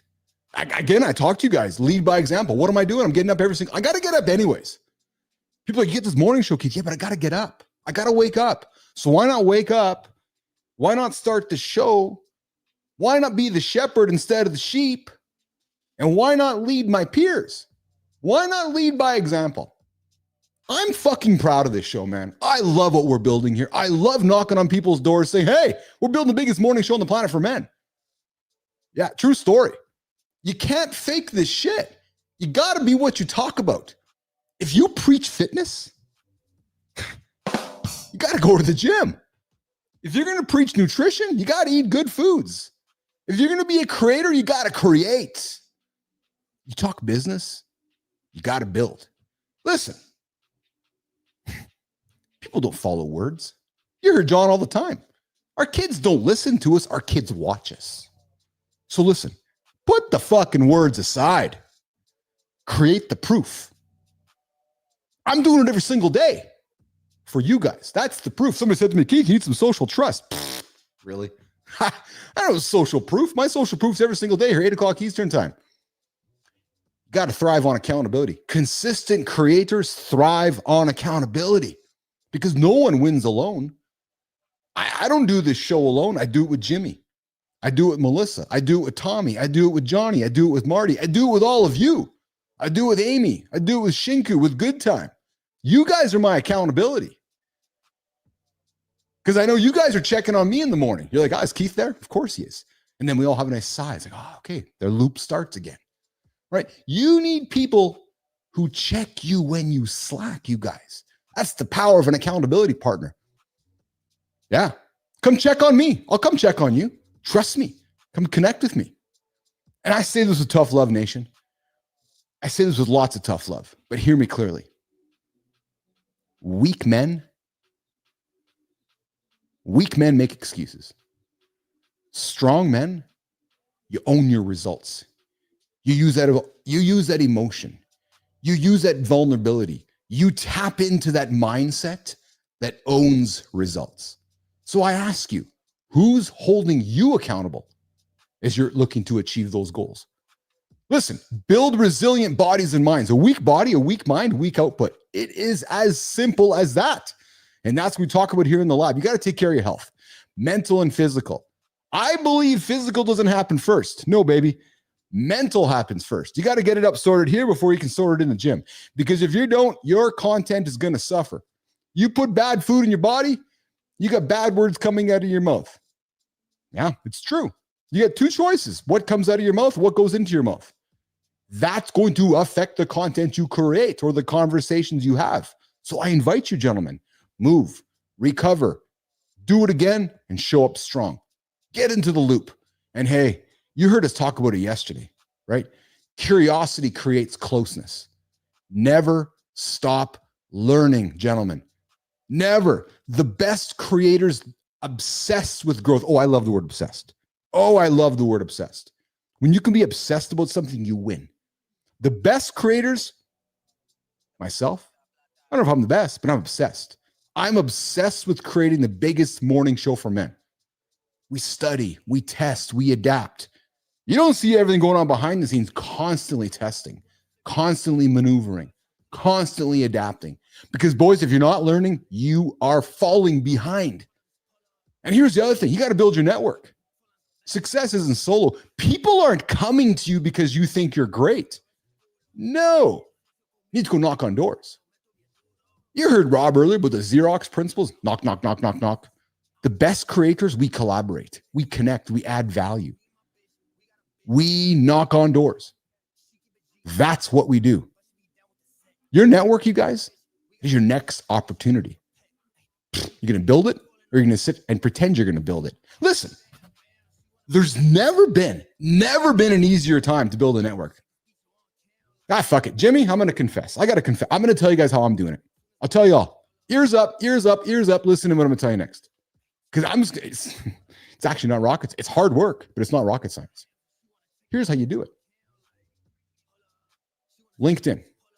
Probably the number one address book on the planet. Yeah, we got Instagram, we got all these social platforms. But on LinkedIn, you can find the human. You can validate the human. You can recognize that they're the human. All right, checkbox. Amy Reinert's a real human. All right, Adam Holroyd's a real human. All right, Good Time's a real human. Now you find the real human, you connect with them, you engage with them. Then you go find the human on the other networks. Yeah, you do it over and over and over. And over time, you become ubiquitous amongst those humans, amongst your ICP. It's not rocket science. It's a lot of work. But your network is your next opportunity. And if you don't have a network, I got an idea for you. Join the show every single day, 8 o'clock Eastern time. It's not a pod. It's a community. It's a community of men. I'm building the largest men's network on LinkedIn and then on every other platform. Think about it. Align with your purpose, you guys. If you're just chasing trends, you're going to burn out. Stop chasing trends from 2000. Stop it. Stop it. Think about trends for 2030. Creators who win build something bigger than themselves. You think this is about me? Fuck off. This ain't nothing about me. Nah, I'm just stern in disguise. Yeah, this is more Ted Turner bullshit. This is not about me. This is about all of you. Yeah, this is something bigger than this morning show. So ask yourself, what's your purpose? And you hear Johnny talk about this all the time. You got to cut the distraction, boys. You got to cut them all out. Invite those in that help you win. Walk those out that help you lose. Because if it doesn't move you forward, you got to cut it out. True story. Hard decisions, but true story. Those notifications, that useless scrolling, that wasting your time, those distractions are killing your success. Look at your calendar. Write down your day. Ask yourself, how many hours you're putting into this? How many hours you're putting into that? Good morning, Jeremy Cunningham. I see you there. Human checking in here. I love that. Focus. Focus is the superpower in the eyes of a creator. Here's something to think about too, guys. Multiple streams of income. One platform, one income stream. Huge risk. Smart creators, we diversify. Brand deals, memberships, courses, consulting. I invite you to think about your business like a table. And ask yourself, how many table legs do you want to have of revenue coming up to the top of that table? Is it one? Might be a rocky table. Is it 4? Is it 3? Is it 5? The more table legs underneath that table, the stronger the foundation of that table. So I would invite you to think, as you're building your business as a creator, you're building a table.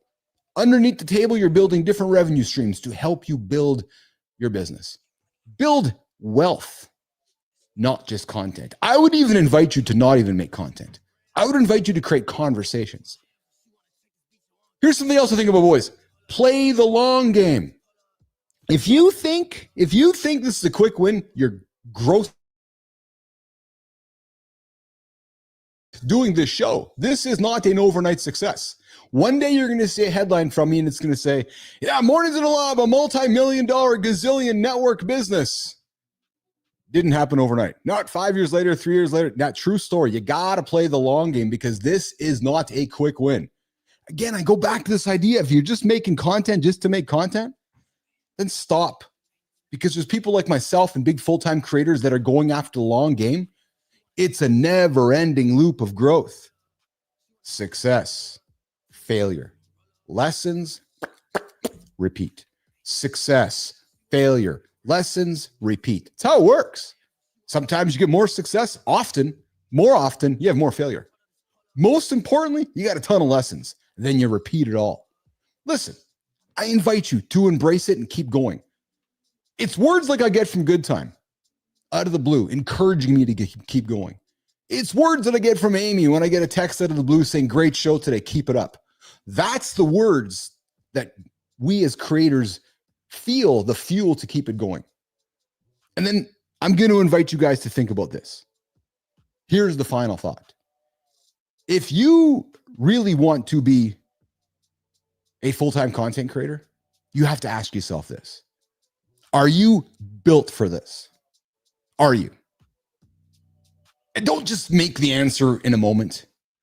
We know about moments and how they work. Content creation, hear me loud, you guys, is fucking hard. Oh, yeah. It's demanding. It takes real grit. It takes a real relentless commitment. You have to ask yourself, if you're willing to do the shit that others aren't, this is the space for you. If you're ready to work, you're ready to build, and you're ready to treat it like a business, there's no limit. There's never been a better time on the planet, frankly, to build a business as a creator. Never. A massive shift happening in media, a massive shift happening in the world.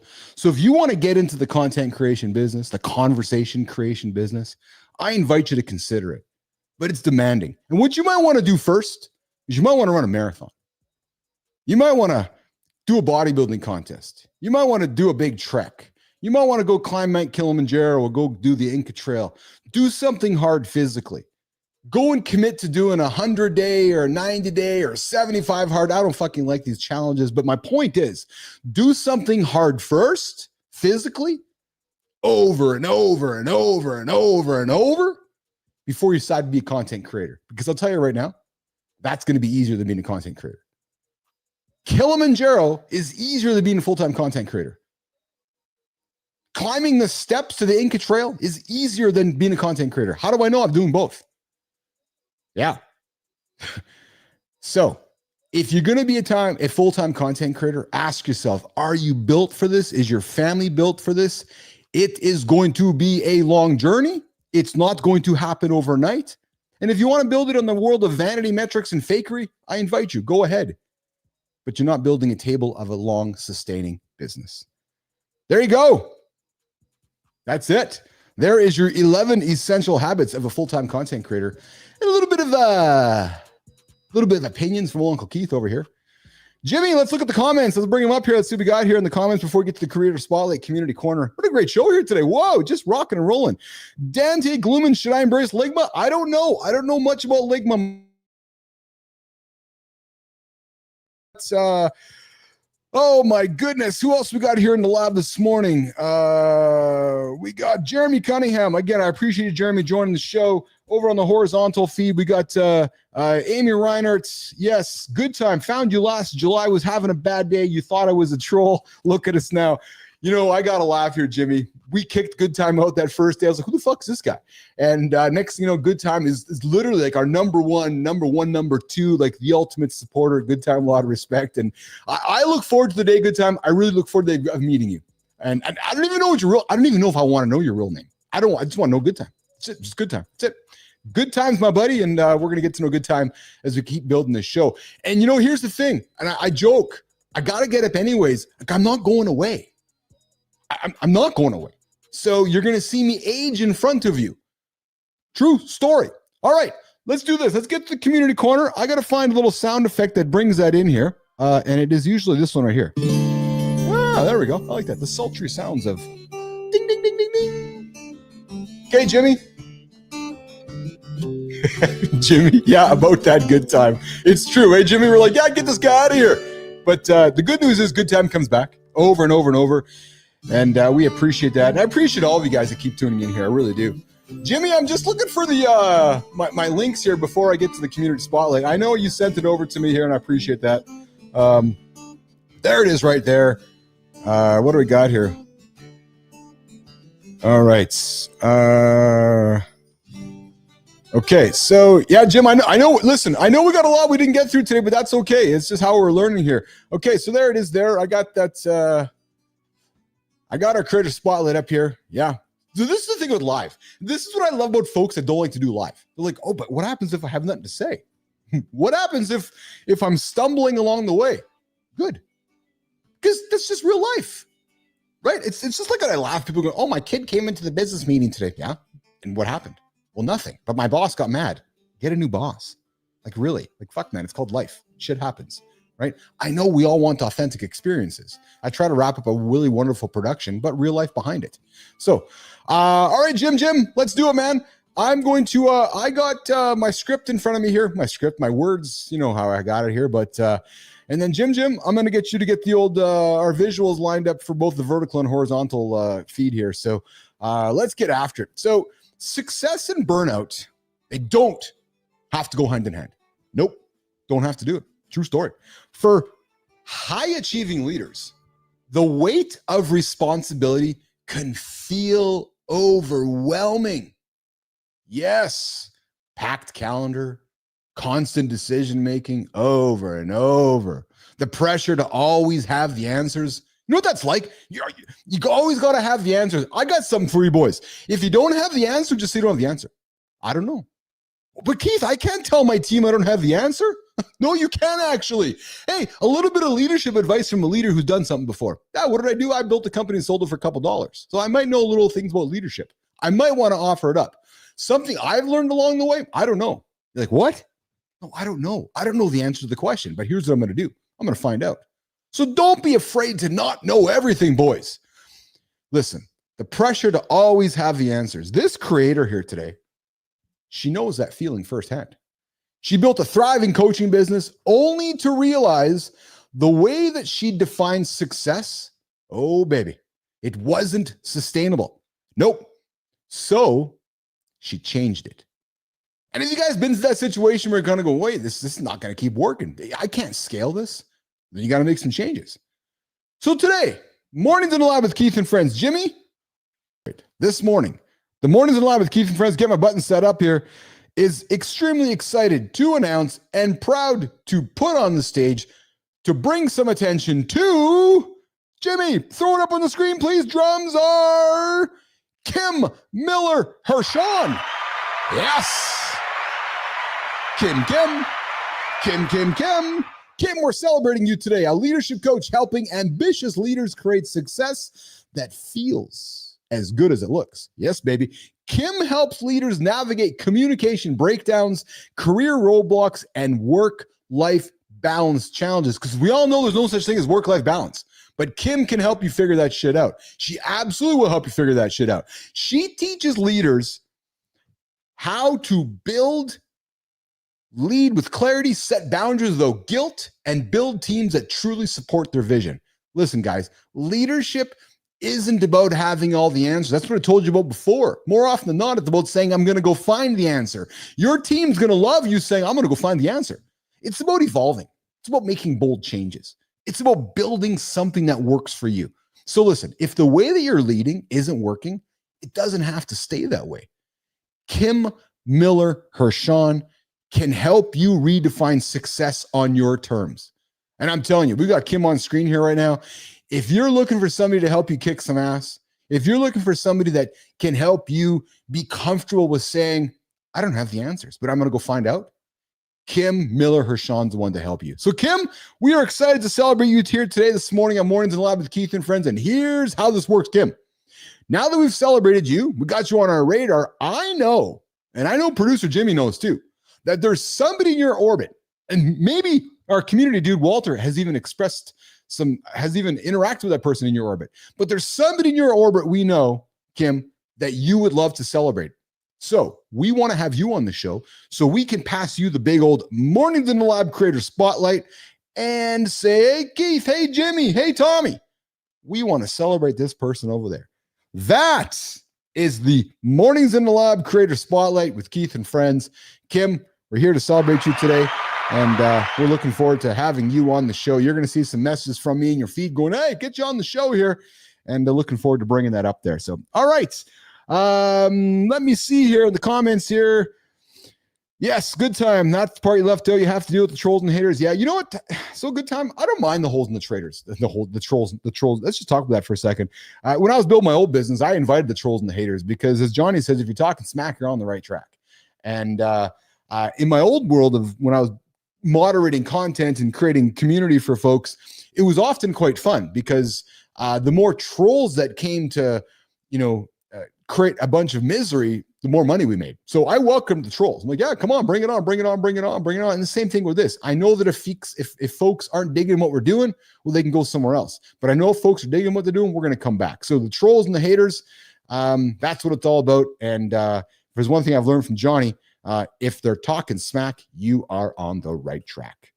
Okay, well, I guess, Jimmy, it's time to wrap up, eh? We're going to get the show. So I know we left a few topics on the table here. I'm going to quickly go and do a quick little recap on my screen here. Today, guys, we got into a number of topics here this morning. We got into broken sleep linked to liver disease. We talked about the expert's guide to waxing for men, and we got some advice from Johnny. It's all about the time, right? And sometimes there's just not enough time to get the waxing, and you might want to do a shave. So there's some advice from John this morning on waxing or shaving, but to getting rid of unwanted body hairs. Guys, we also talked about how research shows how long, hard, and often you need to stretch to improve your flexibility. 10 minutes, guys. Get 10 minutes a weekend. Get your stretches in. There's no reason you can't stretch. None at all. How many minutes in a day? 720. How many minutes can you get moving? At least 30. Come on, guys. You can do a stretch in there. I invite you to do your stretch. And come let me know what you stretched. That'd be fun. Let me know what you stretched. Did you touch your toes? Can you crawl? Hey, have you crawled lately? Good time. You've got on your hands and knees and crawled. I'd invite you to give it a shot. It's something that we lose sight of as we get older, is this whole idea of crawling. And I'm telling you guys, if you can think about crawling as you're getting older, just like you were when you were a child, that's powerful stuff, man. Crawl. Get on the floor and crawl. There's value in that. All right. We also had Rob Jolies in the lab as well. We talked about the accountability check-in here today. We also got into the unexpected benefits of daily accountability partners. And Amy jumped in and offered her comments on accountability partners. Johnny talked about getting rid of folks that aren't adding value into your life. And I talked about how, having you guys as my accountability partner, having John and Marty as my accountability partners as we do this show. And then we had AJ come in. We talked about how men are valuing romantic relationships more and suffer greater consequences from breakups than women.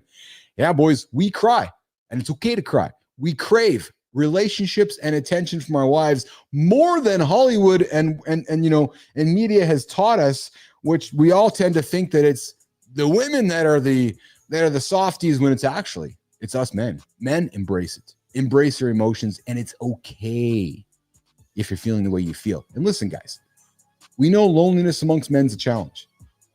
Not for us here in the show. Come knock on my door. Come knock on Johnny's door. Come knock on Marty's door. Trying to create a big community for men. There's no reason we need to be lonely. And then we wrapped it up here, guys, with 11 essential habits of full-time content creators.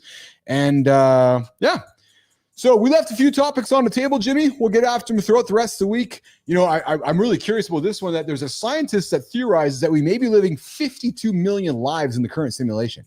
Do you guys ever ask yourselves if you're in a simulation? Or do you think that we're in real life? Have you wondered that? I do. Like, is this reality right now, or are we in a simulation? I don't know. It's quite fascinating to me. And then I got another article here too, which is the misperception of the facial appearance that the opposite sex desires. So again, what we think we desire compared to what we do desire are two different things, right? So we got that article, and we're going to get into that discussion later this week as well. So, all right, Jimmy, Tommy, let's get out of here. It's time to go. Why? I got to go for a piss. Yeah, I've been standing here for 2 hours. So over there, it's pee time for Uncle Keith. So we are going to get this sound effect. It sounds just like this. Jimmy, you know what happens. On behalf of myself, I'm the host, Keith Billis, the AI host with the most, with the AI glasses on. Hey, if you guys want behind the scenes content, check out on Instagram, LinkedIn, but through the point of view of the glasses. These are Meta-Ray glasses, got speakers in them, got cameras out of them. I think Good Time got a pair for his kid. But they make me like an AI robot almost, right? But I invite you guys to check them out. Listen, on behalf of myself, Keith Billis, producer Jimmy, Tommy in the community, Marty, Johnny, Rob Jolies, AJ Zeglin, the actor, myself, Keith Billis. I'm the host, Mornings in Lab with Keith and Friends. We will be back in less than 24 hours. It's actually 22. Right here, 8 o'clock Eastern time, LinkedIn X, YouTube. We'll see you guys in the morning. Jimmy, let's get out of here. Let's go.